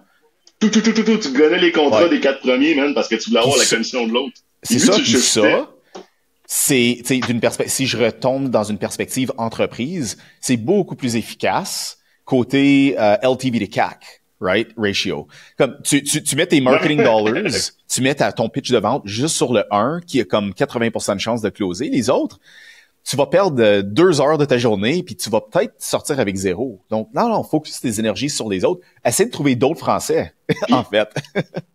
Puis les autres, on leur en parlait, mais tu sais, rapidement, aussitôt qu'on sentait qu'il y avait une friction, c'est correct, vous avez pas besoin de ça. On faisait le contrat, puis ça passe au suivant, tu sais.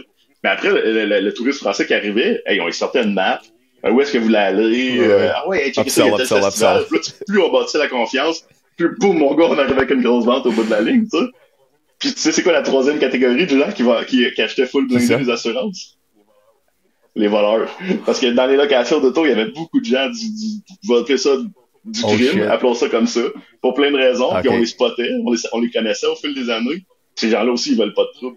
Fait que ces gens-là, ils achetaient toujours ils louaient toujours des gros VUS au mois sur l'assurance. Intéressant. Puis là, t'es dans un catch-22 de... Moi, je suis là pour louer un char. Après, ce que tu fais avec, ça m'appartient pas. Awesome, man. OK, so, écoute, on a fait du chemin quand même. On a parlé de plusieurs aspects du go-to-market. Un de mes préférés, que j'aime personnellement travailler dessus, surtout en entreprise. Tu sais, j'ai une startup que je démarre en ce moment. Puis c'est comme un peu ma passion, c'est designer le message qui communique la valeur de qu'est-ce qu'on peut apporter au marché.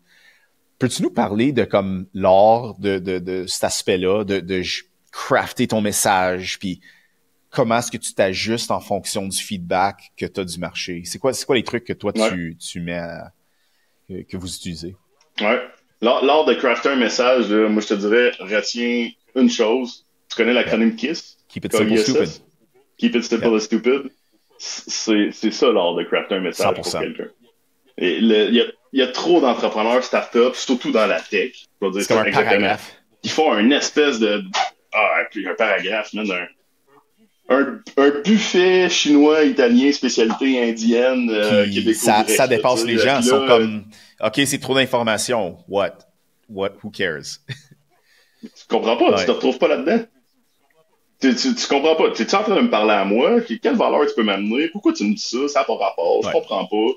Je suis submergé d'informations.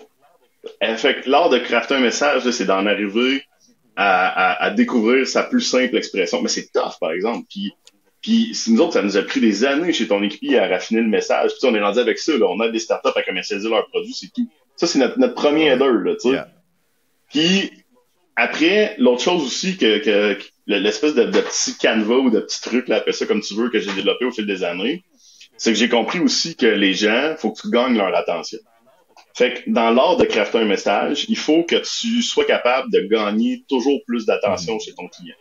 Puis moi, la règle du pouce que j'ai gardée dans ma tête au fil des années, c'est dans un premier 5 secondes de message, il faut que j'attire ton attention, que tu aies le goût d'écouter un premier 50 secondes de discussion qui génère de l'intérêt à écouter un premier 50 minutes de contenu, mettons.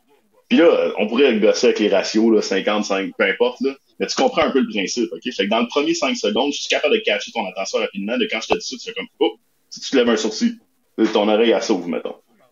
Que ce soit dans une landing page numérique ou quand moi je te rencontre dans un réseautage, un 5 à 7, là, c'est la même affaire, OK?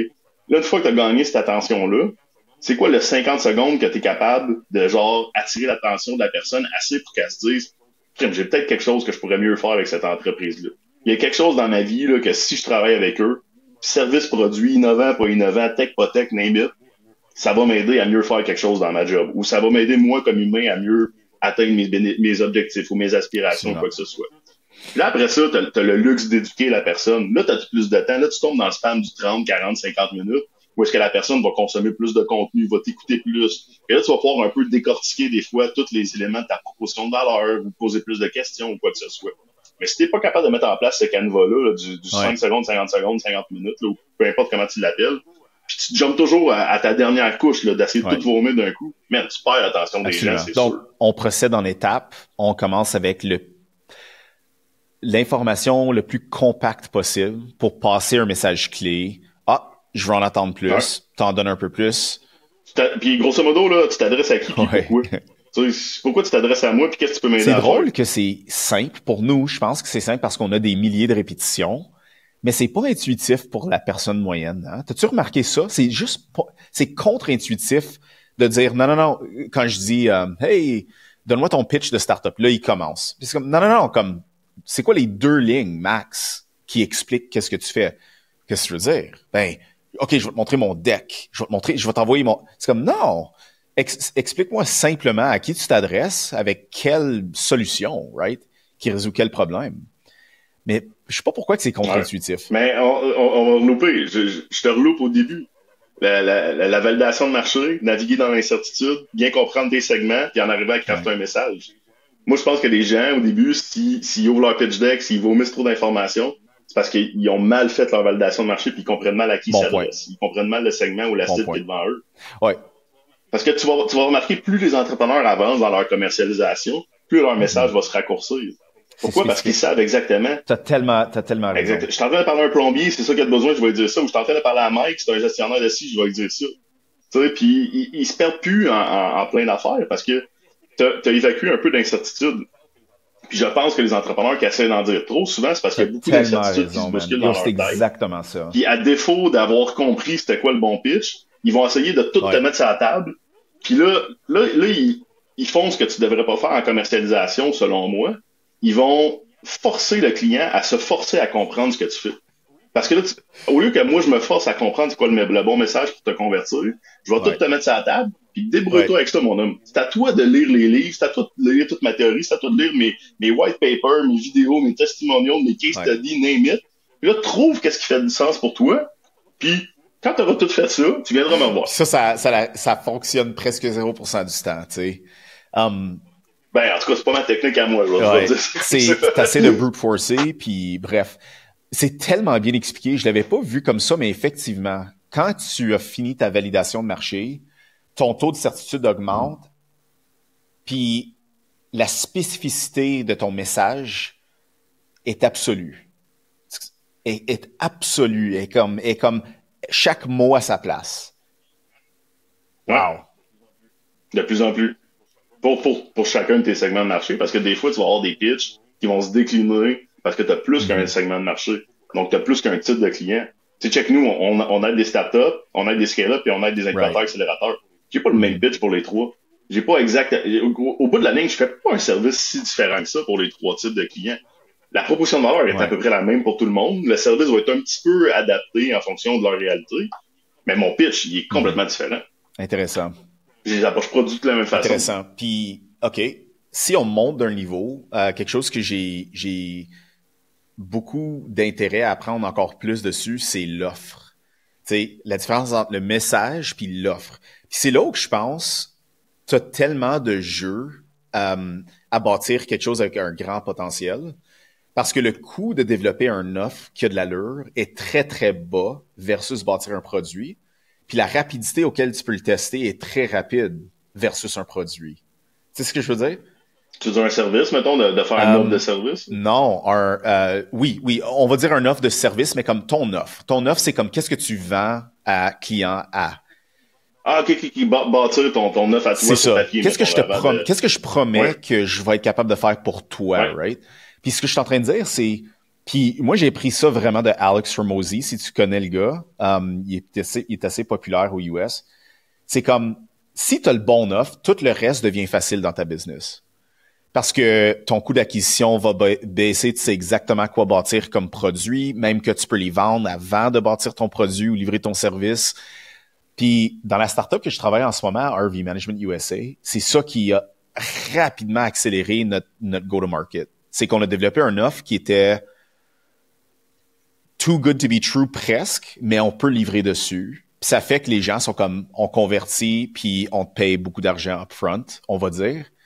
Um, donc, où est-ce que je m'en vais avec ça? Comment est-ce qu'on peut développer un excellent offre? Puis là-dedans, j'ajoute un autre point. Alex Hormozy, il a développé le value equation. Es-tu familier avec le value equation? Ouais, ben, dans une autre discussion, tu m'en avais déjà C'est parlé. vrai. Puis ça, c'est la parfaite discussion pour un peu comme rehasher, mais si tu veux, si ça te dérange pas, je peux l'expliquer un peu à l'audience, comment ça fonctionne. Ouais, vas-y. So, le value equation, c'est, au final, en tant qu'entrepreneur, tu essaies de livrer le maximum de valeur possible pour une clientèle cible, right? Si tu peux pas faire ça, tu es moins compétitif, tu peux pas pricer aussi haut, tu vas être moins profitable, etc. Ça cause plein d'enjeux si tu peux pas livrer beaucoup de valeur. Puis, il y a 4 facteurs qui affectent la valeur que tu peux livrer à un client. Ben, un, c'est le bénéfice. Le bénéfice, ça peut être au niveau de sauver de l'argent.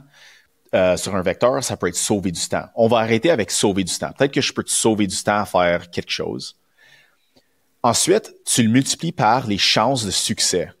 Donc, si j'ai une solution qui coupe le temps de faire une tâche en 2, puis les chances de succès sont 100%, ça vaut plus que si les chances de succès de ma solution sont de 50%. Donc, je coupe le temps en 2, mais j'ai 50% de chances que ça fonctionne pas. Divisé par le dénominateur, c'est combien est-ce que ça va me coûter, puis combien de temps est-ce que j'ai besoin d'investir pour que ça fonctionne. Donc, tu peux voir que si tu livres beaucoup de valeur, c'est le fun, puis il y a des bonnes chances de succès, mais ça coûte $1 million. Automatique, non, pour la plupart des entreprises puis la plupart des individus. Puis, où tu dis, ça va te prendre 5 ans pour avoir le résultat. Probablement, non. Donc, évidemment, ce que tu essaies de faire, c'est optimiser sur les 4 variables. Donc, tu veux nécessairement quelque chose qui va livrer beaucoup de valeur, grand bénéfice. Je coupe le temps de X en 2, 99% de chances de succès. Je peux le faire instantanément, puis ça va te coûter relativement peu. Right? Puis là, tu compares ça à qu'est-ce que c'est d'autre qui existe dans le marché. C'est quoi la compétition? Puis si tu peux dépasser la compétition de 10x, idéalement, tu veux dépasser la compétition de 10x avec quelque chose de très innovant, ben là, tu rentres en marché avec quelque chose que ta clientèle cible va essentiellement dire, ben, je serais fou de pas dire oui à ça. Parce que je ferais mal à ma business si je dis non à ça. Right? Donc ça, c'est comme un mental model qui m'a beaucoup aidé et m'a aidé à repenser à l'offre qu'on fait au marché puis le message qu'on développe ensuite. C'est commence avec l'offre, fais tes tests dans le marché avant de commettre un produit, un service, lever de l'investissement, you name it, bâtir une équipe. Puis rapidement, tu peux parler à 100 personnes, itérer à travers l'offre. Puis une fois que tu tombes sur quelque chose qui est très, très saillant, très efficace, là, tu peux bâtir l'affaire sachant qu'il y a beaucoup moins de risques dans cette offre-là. Ouais. Tu vois, j'ajouterais un truc à ta formule. Moi, je la multiplierais par la fréquence de comment tu peux faire ça. Tu sais, à quel point ça revient souvent.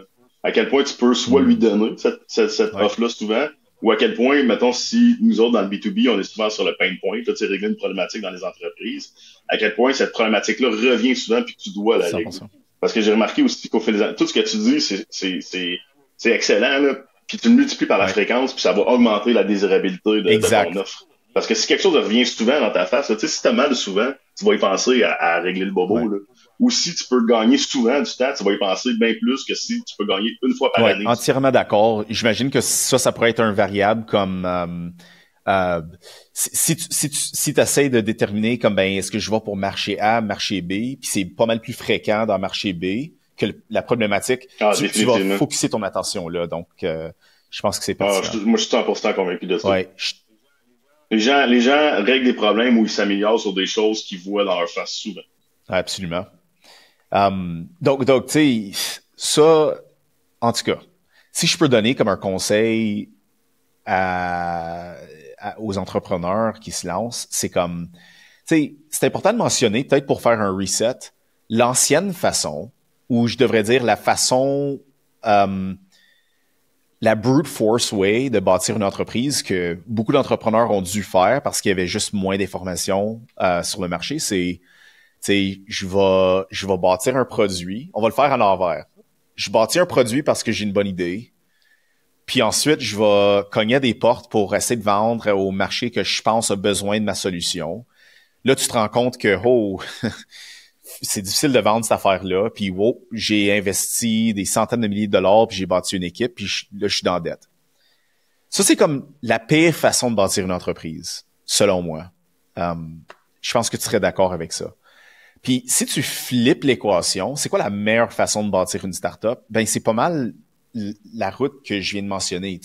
Tu restes pas mal plus longtemps dans la validation de marché. Tu testes quelque chose qui est cheap, qui est facilement itérable, un message, une proposition de valeur, right? Quelque chose qui coûte littéralement zéro, peut-être un peu de ton temps. Puis, tu fais du volume jusqu'à ce que tu trouves le pattern qui fit. Puis tu te dis, wow, ça va fonctionner. Ensuite, tu déploies tes capitaux pour livrer là-dessus. Tu sais, comme ça, c'est juste le contraste que je veux peinturer pour l'audience. C'est comme approche A, c'est comme l'opposé, c'est pas ce que tu veux faire, puis approche B, c'est exactement ce que tu veux faire dans la mesure du possible. Ouais, non, tout à fait. C'est vraiment là-dessus que nous autres aussi on est. Là où jusqu'à ce qu'on se rend, pardon, c'est que pour moi, tu sais, dans ta validation de marché, ça inclut aussi de générer tes premières ventes. Puis un peu comme tu l'expliques, dans le fond, de bâtir ton offre puis de la tester. C'est pas juste d'aller chercher de l'intérêt, mais c'est éventuellement d'en arriver à vendre, comme tu disais tantôt, avant même que ton produit soit bâti. Puis moi, je l'ai vu souvent, là, tu sais, dans le sens qu'on est capable de vendre des choses qui n'existent pas encore technologiquement. Puis dans tous les projets qu'on a accompagnés, là, on est rendu, la dernière fois qu'on a calculé, on était en haut de 270 projets là, qu'on a fait depuis la fondation de l'entreprise chez ton équipier. Puis j'ai rarement vu la faisabilité comme frein. Là. Tu sais, dans le modèle d'affaires, là, on parle souvent du business model Canva. Là, il y a 3 zones. Là, si vous n'avez pas la désirabilité, la faisabilité, la viabilité, là. Fait qu'est-ce que je devrais le bâtir? Est-ce que je peux le bâtir? Puis est-ce que c'est viable de le faire? Est-ce que c'est rentable? Dans tous les projets que j'ai accompagnés, je pense que je pourrais les compter ses doigts d'une main, la faisabilité qui est un Tu veux frein. dire la génératrice antigravité? Je l'ai vu sur le légal, ça m'est arrivé. Ouais. J'ai vu des trucs au niveau de la faisabilité, mettons, par exemple, sans être trop précis pour pas pointer des clients, mais mettons dans le domaine du bâtiment, de l'immobilier ou de trucs genre, parce qu'il y a un aspect légal qui est fort, puis il y avait vraiment un frein de faisabilité au niveau de la légalité. De ou la réglementation, dans le cas de quelque chose un peu plus réglementé, médecine, pharmaceutique, etc. Exactement. Exact. Puis ça, à la limite, c'est quelque chose qui peut se dérisquer très rapidement. Là. Tu sais, l'état des réglementations, l'état des lois, l'état de la légalité, il va parler à une couple d'avocats, il va parler à une couple de firmes, des gens qui sont spécialisés là-dedans. Il va le savoir assez rapidement. Tu n'as pas besoin de faire 50 000 discussions parce que c'est un fait, c'est une certitude. Tout le monde va dire la même chose. Tu sais, ça va revenir rapidement. Puis sinon, au niveau de la technologie, je l'ai vu à quelques reprises, mais tu sais, c'était des trucs super deep tech, super précis, qui intégrait une multitude de systèmes ensemble, puis qui faisait qu'au final, il y a quelque chose qui clochait pas. Là. Il y a un engrenage qui pognait pas. Mais quand on croise des entrepreneurs, mettons, qui ont des trucs qui sont peut-être un peu plus proches d'un produit MeToo, d'une innovation plus itérative que complètement disruptive, c'est la désirabilité. C'est est-ce que les gens le veulent? C'est tout le temps là, que tu devrais. Puis ça, va essayer de le vendre le plus vite possible. Là. Oui, tu sais, va parler du monde, va faire ta validation de marché, va faire des entrevues, fait de la veille de compétition, ainsi de suite. Mais en dedans de 6 à 12 mois, si tu n'as pas réussi à vendre quelque chose, c'est la fondation de ton entreprise. Commence à te poser des questions. Là. Parce que même si tu réussis à avoir une coupe de vente, ça serait pas assez pour être viable.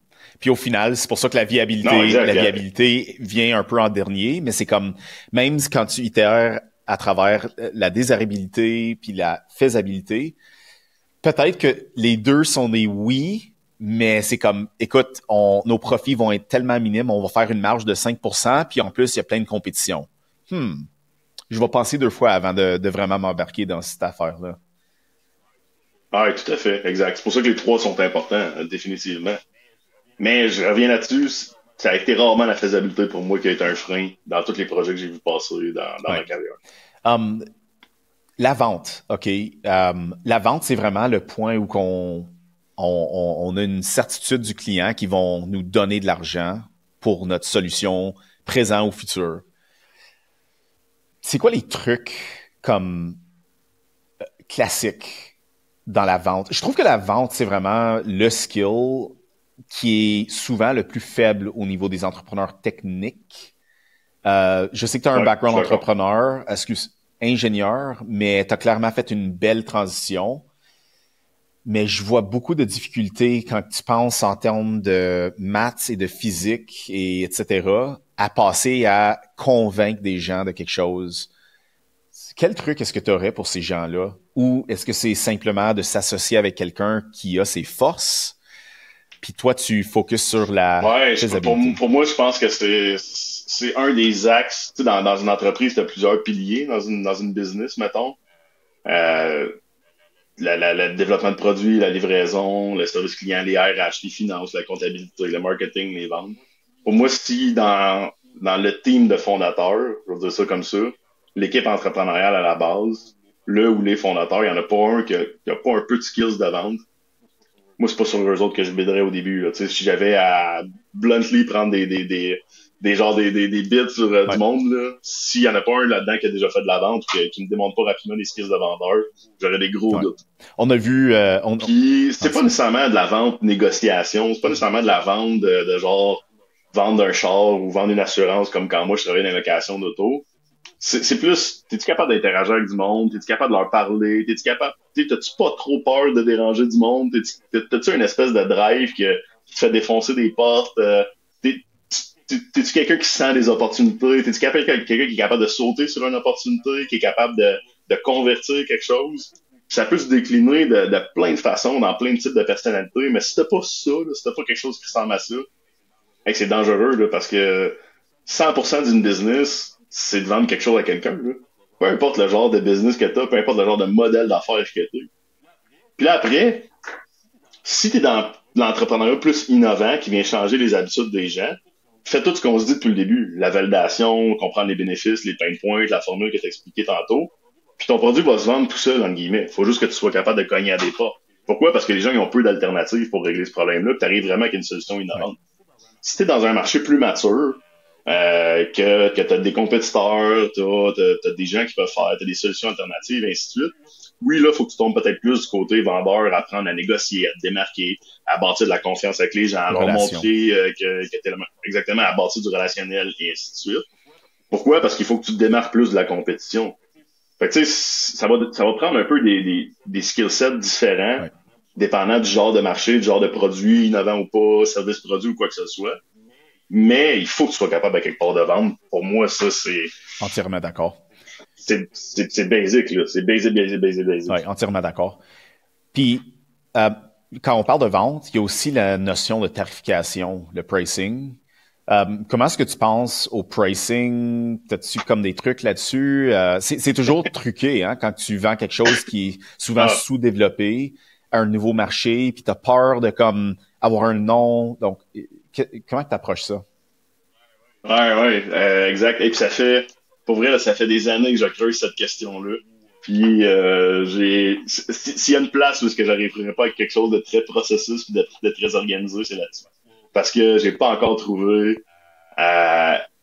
je veux pas dire de formule parfaite, là, parce qu'il n'y a rien de parfait en entrepreneuriat, il n'y a rien de parfait en business, mais j'ai pas encore trouvé une formule qui est complètement satisfaisante pour moi sur la stratégie de pricing, surtout quand tu arrives avec quelque chose qui est innovant dans un marché, puis tu as peu de comparatifs. Tu sais. Quand tu es dans un marché établi, avec des compétiteurs établis, c'est assez facile de mettre en place une stratégie de pricing. Là.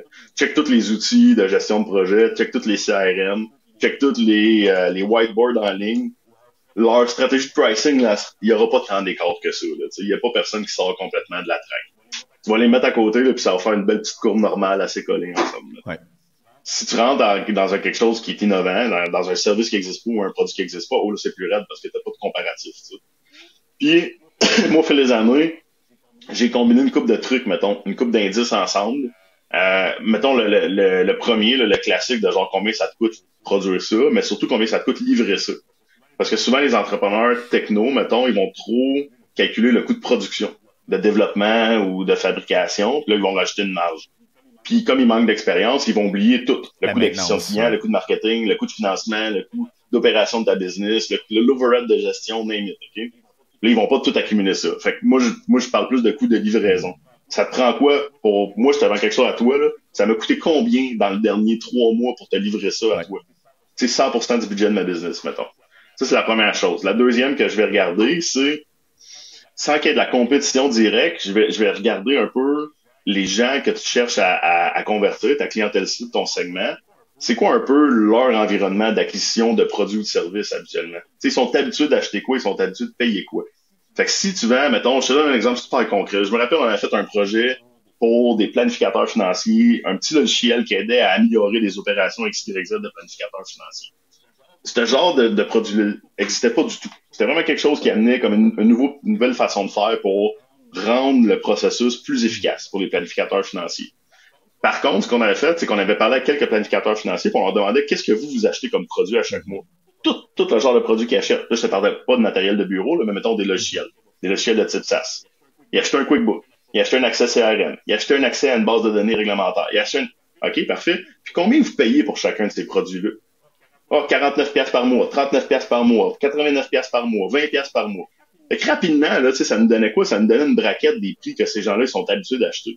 Fait que c'est sûr que si notre client arrivait avec une offre de service qui disait hey, moi, je vais vous vendre quelque chose à 5000$ par mois, les planificateurs auraient dit wow, time out, là. Je suis pas habitué à ça. Tu sors de où pour me vendre quelque chose à 5000$ par mois? Ouais. Ça n'a aucun sens. C'est comme en dehors de leur braquette, de leur ancrage mentaux à eux autres, de ce qu'ils achètent habituellement. Je te dis pas que ça dit tout par rapport à ta stratégie de pricing, mais ça te donne des indices, tu sais.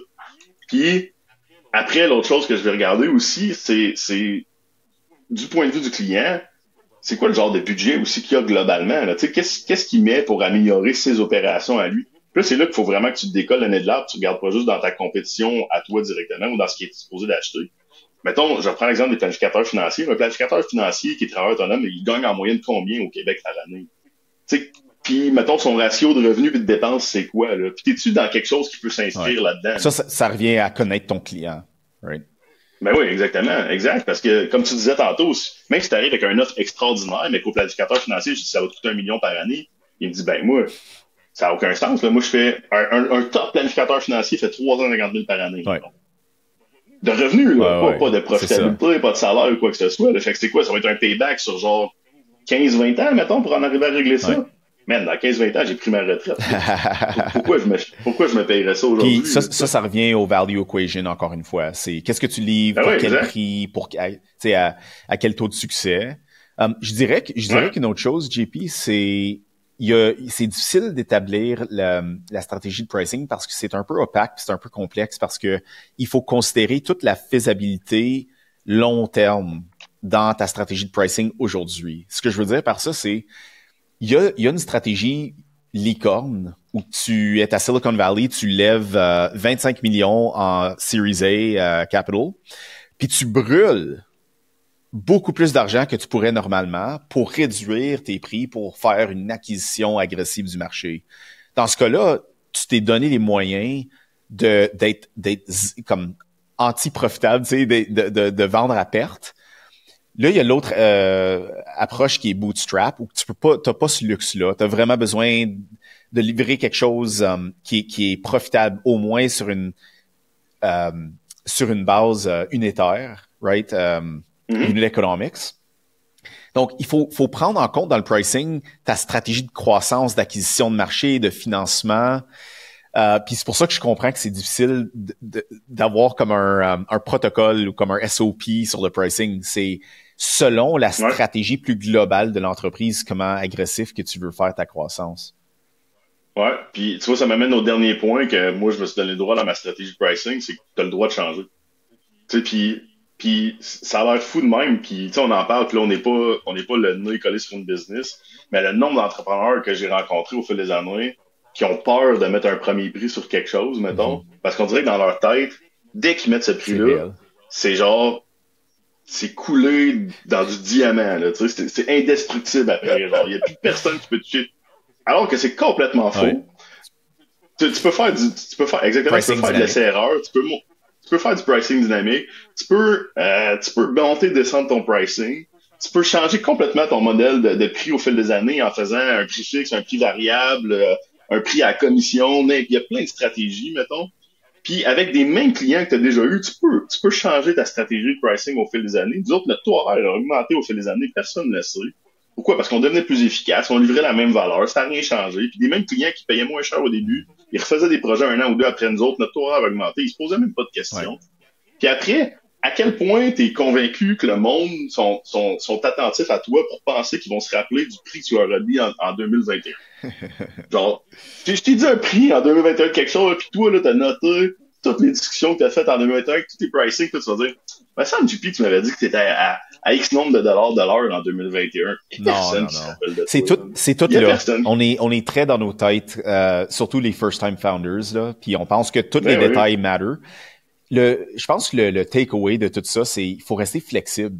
En fait, c'est notre seul superpower en tant que startup, c'est la flexibilité puis la rapidité d'itération, right? Avec cette flexibilité-là, rien n'est coûté dans le béton, en fait. Tu veux être fluide comme de l'eau, tu sais, tu veux essayer plein de petites choses, puis pas te tenir à seulement une solution. Puis je pense que les meilleurs fondateurs, ils connaissent ça, là.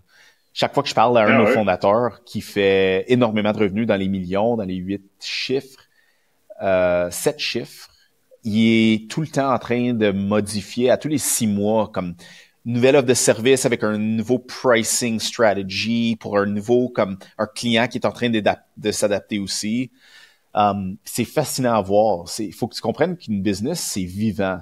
C'est un organisme, tu sais. Ah ouais, exact. Puis moi, la première affaire que je dis à quelqu'un, quand tu es capable de vendre trop rapidement, ça augmente ton prix. Yes. Il y a quelque chose qui cloche. Absolument. Tu sais, s'il n'y a pas de friction à cette étape-là, je te dis pas dans le reste de ton pipeline, attirer l'attention, tout ce qu'on a parlé plus tôt là, dans le podcast, mais quand tu es rendu à vraiment vendre, tu es rendu à faire le contrat de service, le pricing, l'achat, le passer au panier, là, peu importe si c'est pas ton modèle.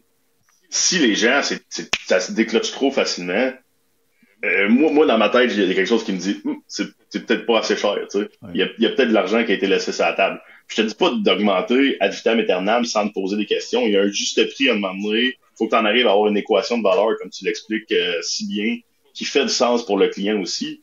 Mais si les gens, quand tu leur dis, si 100% des gens que tu parles, tu leur dis, hey, ça coûte 100$, puis ils font comme, OK. Il y a quelque chose qui cloche. Tu devrais avoir un certain pourcentage de clients qui disent, ouf, attends, laisse-moi regarder ça, laisse-moi budgéter, je te reviens. Puis tu vas avoir un autre pourcentage de clients qui dit, non, c'est trop cher. Ouais. Puis ça, à un moment donné, tu atteins un équilibre où que le taux de conversion qui descend est compensé par l'augmentation de prix. Puis éventuellement, je sais que c'est pas tout le monde qui va faire les maths là-dessus, mais ça va être assez intuitif que, OK, notre pricing est bon. Puis en plus, un bon pricing plus élevé va aussi filtrer pour des bons clients, des bons fits. Right? Ah, mais tellement. Des bons fits parce que tu veux pas... Un pricing juste pour un bon client va t'amener des bons clients, des meilleurs clients, des clients plus fun, des clients qui en retirent plus de valeur. Puis moi, les clients que j'évite le plus, c'est ceux qui essaient de me down-pricer au bout de me mettre le plus bas possible. Ouais. Parce que c'est du monde souvent qui ont pas de budget, qui ont des attentes démesurées, Ouais. qui vont te demander la lune pour des peanuts. Puis, ça n'a aucun puis sens. tout ce que j'entends, c'est que c'est pas un bon fit. En fait, ils sont pas tout à fait Non. dans ta clientèle cible, puis ils ont pas le budget, OK? Dans notre clientèle cible, c'est A avec un budget, right? Ça aussi, ils ont pas de budget, ben c'est à cause, on les disqualifie, right? Puis peut-être qu'on dit, on les marque dans le CRM, puis on dit, je vais te recontacter dans 6 mois, peut-être qu'ils vont avoir eu un financement ou quoi que ce soit, mais... Ouais, exact. Ou tu peux aussi les envoyer vers tes compétiteurs, mais bon, ça t'appartient. OK, là, je comprends la tactique, là, OK. Puis, tu parlais du pricing juste, puis j'ai vu un exemple dans un produit hardware grand public, OK? De une compagnie qui avait testé différents modèles de pricing, qui, à travers son pricing, a découvert 2 segments de clients différents. Je t'explique. Il avait testé un modèle de pricing qui rangeait, mettons, de 250 à 500 pièces. Okay? Je vais donner des chiffres pour faire des exemples. Puis il avait découvert que le pricing juste, c'était 399, mettons. Puis là, comme tu dis, un peu avant ça, tu pognais pas des bons clients. 399, c'était le bon pricing. Quand il arrivait proche du 500, oups, il commençait à baisser leur taux de conversion, c'était plus difficile à vendre, et ainsi de suite. Puis à un moment donné, je sais pas pourquoi, si c'était par erreur ou par itération ou par expérimentation, ils ont commencé à augmenter le pricing en haut de 1000 pièces. Fait que de 3,99, 500, jusqu'à 1000, ils ont découvert un deuxième segment de clients qui est du haut de gamme, qui est prêt à payer 1399. Bingo. Même genre de produit, un peu plus durable, un peu plus sexy, un peu mieux designé, plus beau, des meilleurs matériaux, haut de gamme. Ouais. À base, c'est le même produit, mais avec une façade un peu différente, mettons. Le packaging. Puis là, un packaging différent, merci. Fait qu'il y avait le produit normal à 3,99 puis le produit haut de gamme à 1399. Puis c'était 2 segments de clients complètement différents, puis ça cannibalisait pas du tout le modèle d'affaires. Parce que les gens du haut de gamme, quand ils regardaient le produit à 3,99, ils disaient ça doit être cheap. Ça a l'air cheap. Fait que ça, c'est fun. Tu vois les beaux jouets, si ça marche pas, tu sais. Les gens du bas de gamme, quand ils regardaient le produit à 1400, ils disaient non, j'ai pas ce budget-là. Puis c'est là où tu peux te poser une question stratégique aussi de, ben là, est-ce qu'on focus juste sur la haut de gamme? Puis on fait moins de volume ou est-ce qu'on fait plus de volume avec le bas de gamme? Puis encore une fois, tu vas trouver qu'il va y avoir un équilibre de, on peut faire plus d'argent avec le bas de gamme si on focus entièrement là-dessus. Oui, tu peux aussi faire les deux, mais des fois, tu as des contraintes de ressources puis de temps, puis il faut choisir. Où est-ce que je vais mettre mes efforts? Peut-être que, tu sais, donc... Puis où est-ce que, comme tu disais tantôt, tu vas être le plus viable le plus rapidement possible au début? C'est ça. Ce qui n'empêche pas que tu vas pas développer ce segment-là un jour, mais aujourd'hui, c'est quoi qui te permet d'aller à la prochaine étape? Exactly. Hey, la conversation, by the way, super stimulante. Je sais pas si tu... moi, j'adore ça. Je sais que tu le fais à tous les jours, mais il y a tout le temps quelque chose à apprendre. Une autre question qui reste à découvrir un peu ou à explorer, c'est les canaux de vente, puis les canaux d'acquisition. On a parlé de toutes les autres choses, mais c'est comme... T'as-tu lu le livre Traction Channels? OK? C'est un des meilleurs que j'ai trouvé. Ça a été une recommandation d'une de nos startups. Puis c'est comme, il y a une vingtaine de Traction Channels, tu sais, SEO, paid, billboards, des conférences, you name it. C'est vraiment intéressant quand tu le regardes comme ça, comme voici l'inventaire de Traction Channels. Puis une fois que tu connais ça, tu peux quasiment prendre ton message, prendre ta clientèle cible que tu connais déjà, puis tu testes. C'est comme, je vais investir un peu d'argent là, un peu d'argent là, un peu d'argent là. Puis le feedback que tu vas avoir va être assez clair sur, OK, finalement, paid ads, on l'élimine. Oh, cold call, wow, taux de conversion élevé. Écoute, ça nous coûte rien, c'est juste notre temps, on va faire des cold calls, puis on va all-in là-dessus, on élimine le reste. Comment que toi, tu vois ça? As-tu une façon similaire d'explorer les Traction Channels? Ben, je me reconnais dans ce que tu dis. Tu sais, nous, déjà, faut dire d'emblée qu'avec mon entreprise, avec ton équipier, nous, on aide beaucoup de clients B2B. Hein. Donc, du business à business. Fait qu'on est souvent dans des marchés qui sont un petit peu plus niches, dans des segments de clients que t'as pas nécessairement 1 milliard de clients qui existent 1 milliard, j'exagère, mais 1 million de clients qui existent en Amérique du Nord, mettons, là, c'est rare. Là.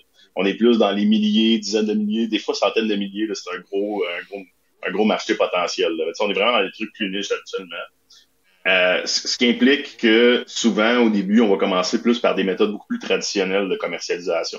Tu sais, t'as parlé de trade show ou d'événements, t'as parlé de réseautage, de cold call.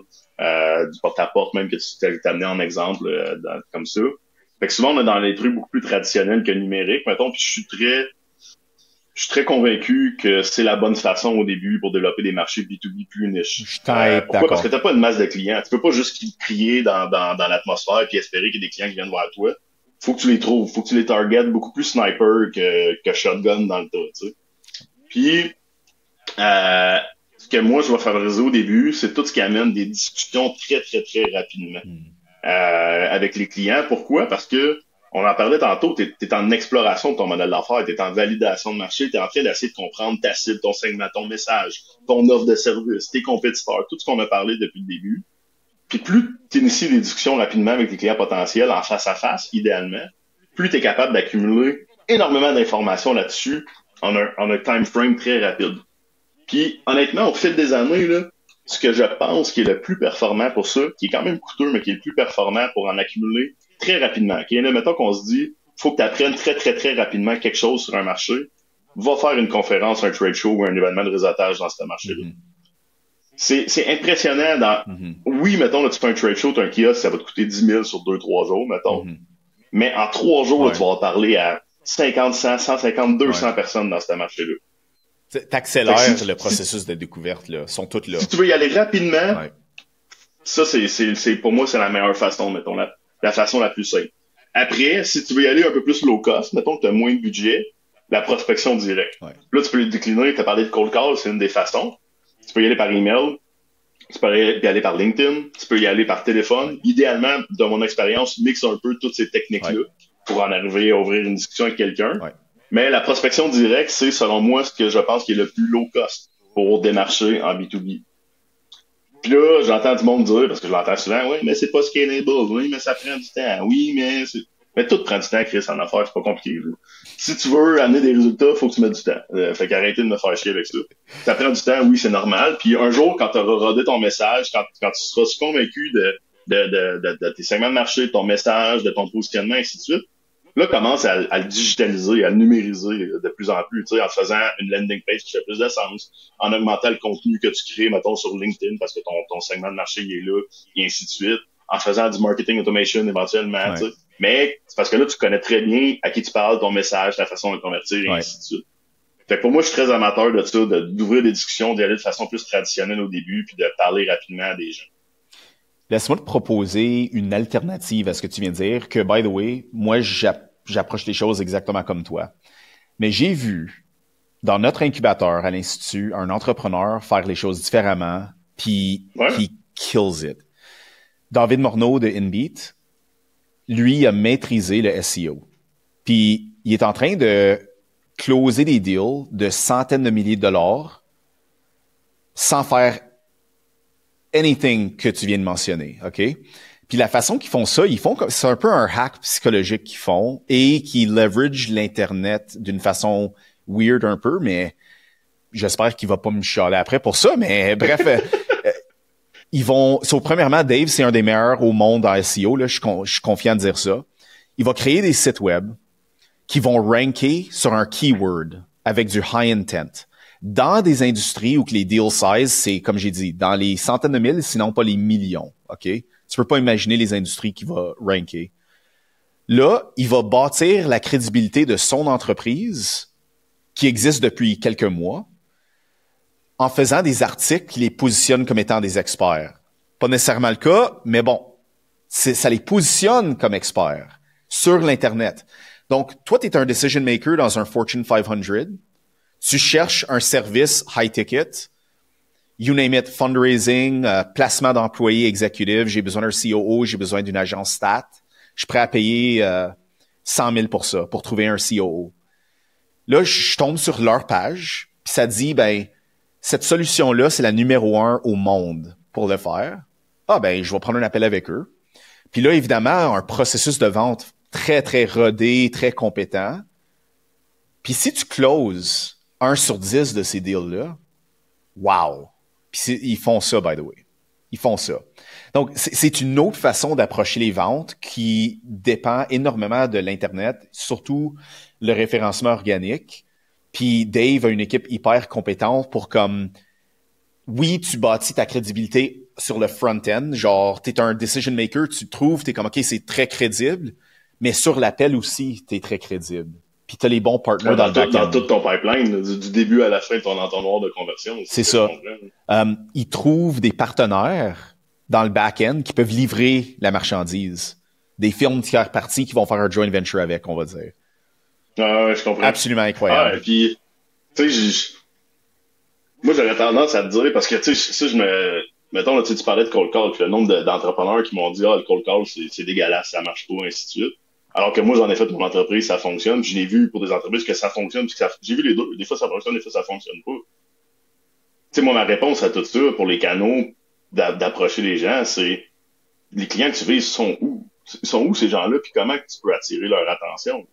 C'est que ça soit du numérique ou du traditionnel, que ça soit peu importe l'outil que tu vas prendre pour générer des leads, pour attirer l'attention. Adapte-le à ton marché, puis on revient encore à ça. On revient encore à connaître ton marché, connaître ta segmentation, connaître ces gens-là, parce que tu veux parler au monde de la façon que eux sont habitués de consommer un produit ou un service. Tu veux apparaître dans leur face au bon moment, au bon timing, au bon moment de l'année, de la bonne façon, dans la bonne plateforme, le bon canal, et ainsi de suite. Ouais. Fait, si pour lui, c'est ça qui fonctionne, tant mieux. Pour un autre, ça marchera pas. Si pour un, le cold call fonctionne, pour l'autre, tu sais, il n'y a pas de voie unique de canaux de commercialisation. C'est les gens que tu veux rejoindre, ils sont où? Comment tu es capable de les rejoindre? C'est ça, puis c'est tellement intéressant, là. Ça brise un peu mon cerveau à penser, mais essentiellement, ce qu'ils ont fait, eux autres, leur équipe, c'est, au lieu de start-up traditionnel, c'est comme, je vais développer un produit pour un marché X. Eux autres, c'est comme, où est la demande sur l'Internet pour les highest ticket items que tu peux imaginer? Where's the money at, basically? Puis comment est-ce qu'on peut se positionner pour capturer ce trafic-là? That's how they do it. C'est l'inverse, un peu. C'est comme le middle out, on va dire. Ça va pour montrer, il y a même des approches innovantes à faire le go-to-market. C'est pas comme ce qu'on vient de discuter depuis le début avec Cané, comme c'est la façon. Il y a d'autres façons qu'on n'a pas mentionnées parce qu'on les connaît pas aujourd'hui. Il y en a même qui sont pas découverts encore. Parce qu'il y a des nouveaux canaux de vente qui s'ouvrent à tous les jours. Il y a des nouveaux marchés qui émergent à tous les jours. Puis il faut être à l'affût de ces choses-là, de ces possibilités-là, puis d'explorer de façon diligente, puis de façon quantitative le plus possible. Ah ouais, puis la créativité devient importante là-dedans si tu veux te démarquer, comme tu dis. Tu sais, c'est de juste faire l'espèce de playbook en ligne que tu as trouvé de marketing XYZ, puis de pas te poser de questions par rapport à ça va-tu marcher ou pas. Tu sais, je pense que c'est un peu dangereux. Il faut vraiment que tu comprends ton marché, mais après, il faut que tu sois créatif pour rejoindre ces gens-là. Tu sais, j'en ai entendu une puis un autre. J'ai entendu des entreprises qui sont revenues à du public postage des fois parce qu'il n'y en avait plus. J'ai entendu des entreprises qui envoient des bagels par la poste à des clients high-end pour dire « Hey, nous autres, on est une business de Montréal, voici des bagels de Montréal. Ils sont super bons, si tu veux me parler. » Tu sais, ainsi de suite. J'ai parlé à un client qui faisait un client avec qui on avait parlé qui faisait une technologie, dans le fond, pour les EMR, les Emergency Response, je sais pas quoi, l'acronyme, tu sais, les gens qui, mettons, ambulanciers, policiers, ainsi de suite. Ouais. Puis moi, j'avais proposé, qu'il l'avait fait, puis il m'avait dit que ça avait fonctionné dans un événement. Il se promenait avec son espèce de mannequin qui est là pour aider ces gens-là à se former sur une chaise roulante. Puis dans l'événement, il prenait le mannequin puis il le sacrait à terre, comme s'il simulait qu'il y avait une crise cardiaque, tu sais. Ça fonctionnait, Absolument. ça attirait l'attention, le monde sautait dessus. Puis là, il disait, ben, aidez-le, tu sais, il est en crise cardiaque, aidez-le. Puis là, le monde, moi, j'appelle dans ça... un événement, J'appelle ça du hacking, tu sais, in the true sense of the word, tu sais, on attribue souvent le hacking à hacker un système ordinateur, mais tu peux hacker des systèmes sociaux, des conventions sociales, de l'attention, les médias, puis c'est du hacking ce que ce monsieur-là il fait. Puis by the way, Dave il m'a donné un autre truc d'acquisition, puis j'étais comme wow, c'est tellement logique. Lui, il vendait à des CMO spécifiquement, des CMO de moyennes et grandes entreprises. Mais ces gens-là, ils sont sollicités de tout bord, tout côté. Ça, il a dit, ce que je vais faire, je sais pas s'il a actually fait, mais je te bête que ça va fonctionner. T'envoies une bouteille de vin très, très chère à leur adresse spécifique. Ils le reçoivent. Holy shit, bouteille de 1000 pièces ou you name it, un nouveau iPhone ou you name it, quelque chose qui est super high price. Mais ton deal size, encore une fois, c'est dans les centaines de milliers de dollars si tu peux avoir leur contrat. Puis ce que tu viens de faire, c'est que tu viens d'avoir leur attention. Ils vont pas ignorer ça, là, tu sais. c'est comme comment est-ce que tu vas hacker le système en apportant des stratégies créatives un peu hors de la norme, puis un peu contrariennes, on va dire, controversées même, pour avoir les résultats que tu veux. Ah oui, exact. Fait que la créativité, tu sais, ton client est où, qu'est-ce qu'il aime dans la vie, puis comment tu es capable de le rejoindre. Après ça, sois créatif pour te démarquer de ta compétition, puis tu vas être capable de les rejoindre. Absolument. J'ai une dernière question pour toi, monsieur. Où est-ce que ces techniques de go-to-market s'en vont dans le futur? C'est quoi les tendances que tu vois émerger? La façon que les entreprises sont en train de changer leurs habitudes ou qu'est-ce qui fonctionne moins même depuis quelques années, selon toi? Ouais, ben c'est pas tant du go-to-market, mais plus une tendance du marché, l'innovation puis de la start-up, là, je te dirais. On voit de plus en plus un retour au bootstrapping, là, à bonne vieille façon de faire de la business, de genre génère des ventes, puis autofinance-toi, va chercher des contrats, puis arrête de promettre une licorne sans avoir de preuves que ça peut scaler, là, que tu as vraiment atteint quelque chose qui peut grandir. Puis c'est quand même important pour moi parce que ben, c'est sûr que ça ramène le mindset sur la commercialisation, ce qui est évidemment intéressant pour notre entreprise, parce que nous autres, on aide des startups et des PME à commercialiser leurs produits. Mais je pense que ça ramène aussi un balancier sur une business, là, c'est là pour vendre quelque chose à des clients. Là, arrêtons de pelleter des nuages puis de juste développer des produits puis de faire une valorisation qui a aucun rapport, qui est complètement insane sur quelque chose qui vaut rien en tant que tel, qui a pas de métrique économique d'associer à ça.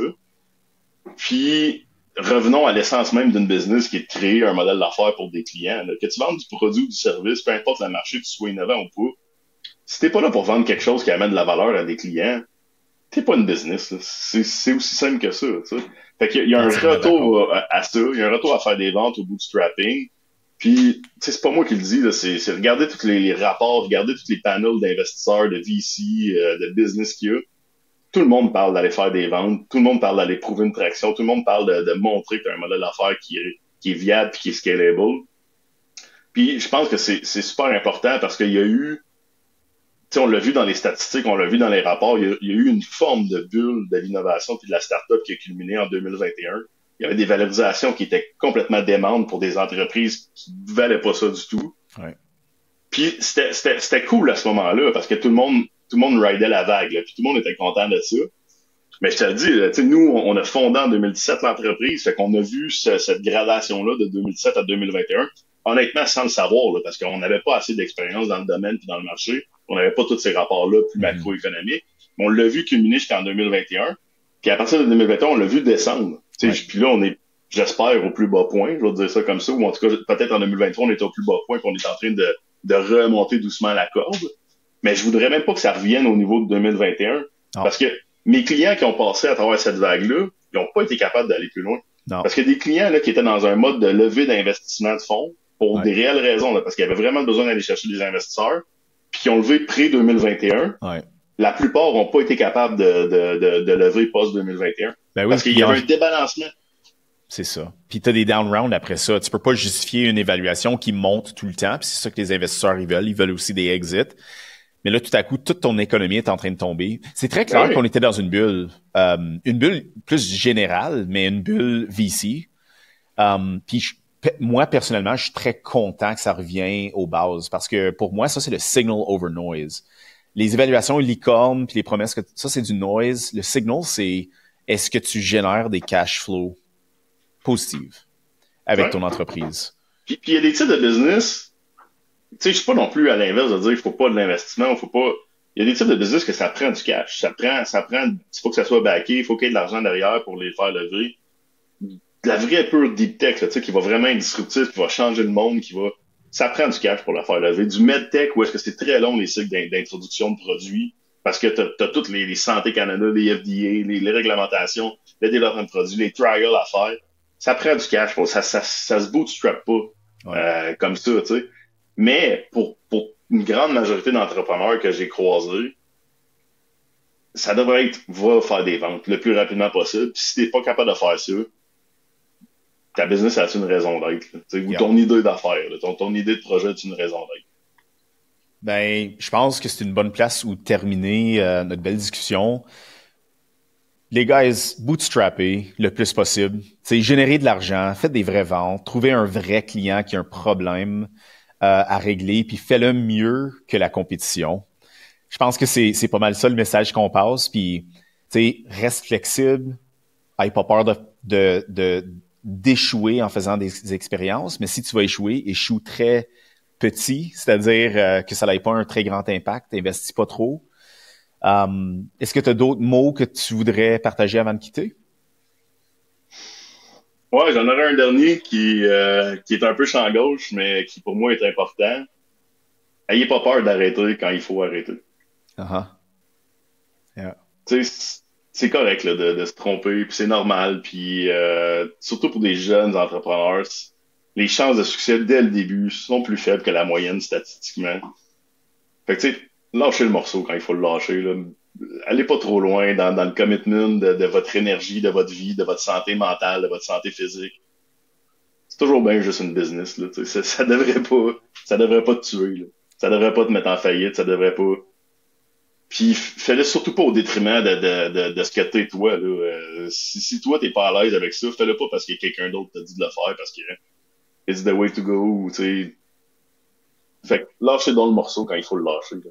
C'est correct de se tromper des fois, c'est correct d'avoir des échecs, puis je pense que c'est là que tu vas grandir bien plus, parce que plus vite tu te relèves d'un échec, si t'es vraiment un désir d'être entrepreneur, si t'as vraiment un désir de faire des business, tu vas en fonder une autre, puis une troisième, puis une quatrième, puis regarde tous les entrepreneurs à succès qui ont beaucoup de visibilité au Québec aujourd'hui, c'est rarement leur première business. Ouais. Puis ils ont beaucoup d'expérience derrière la cravate, ça fait longtemps qu'ils sont là-dedans, puis ils se sont trompés une fois puis un autre, puis ils ont pas eu peur d'arrêter des projets ou d'en tuer ou de pivoter pour vrai ou de changer. Fait que tu sais, restez pas attaché trop longtemps à une première idée. C'est une excellente conclusion. Merci, JP. Merci Mike.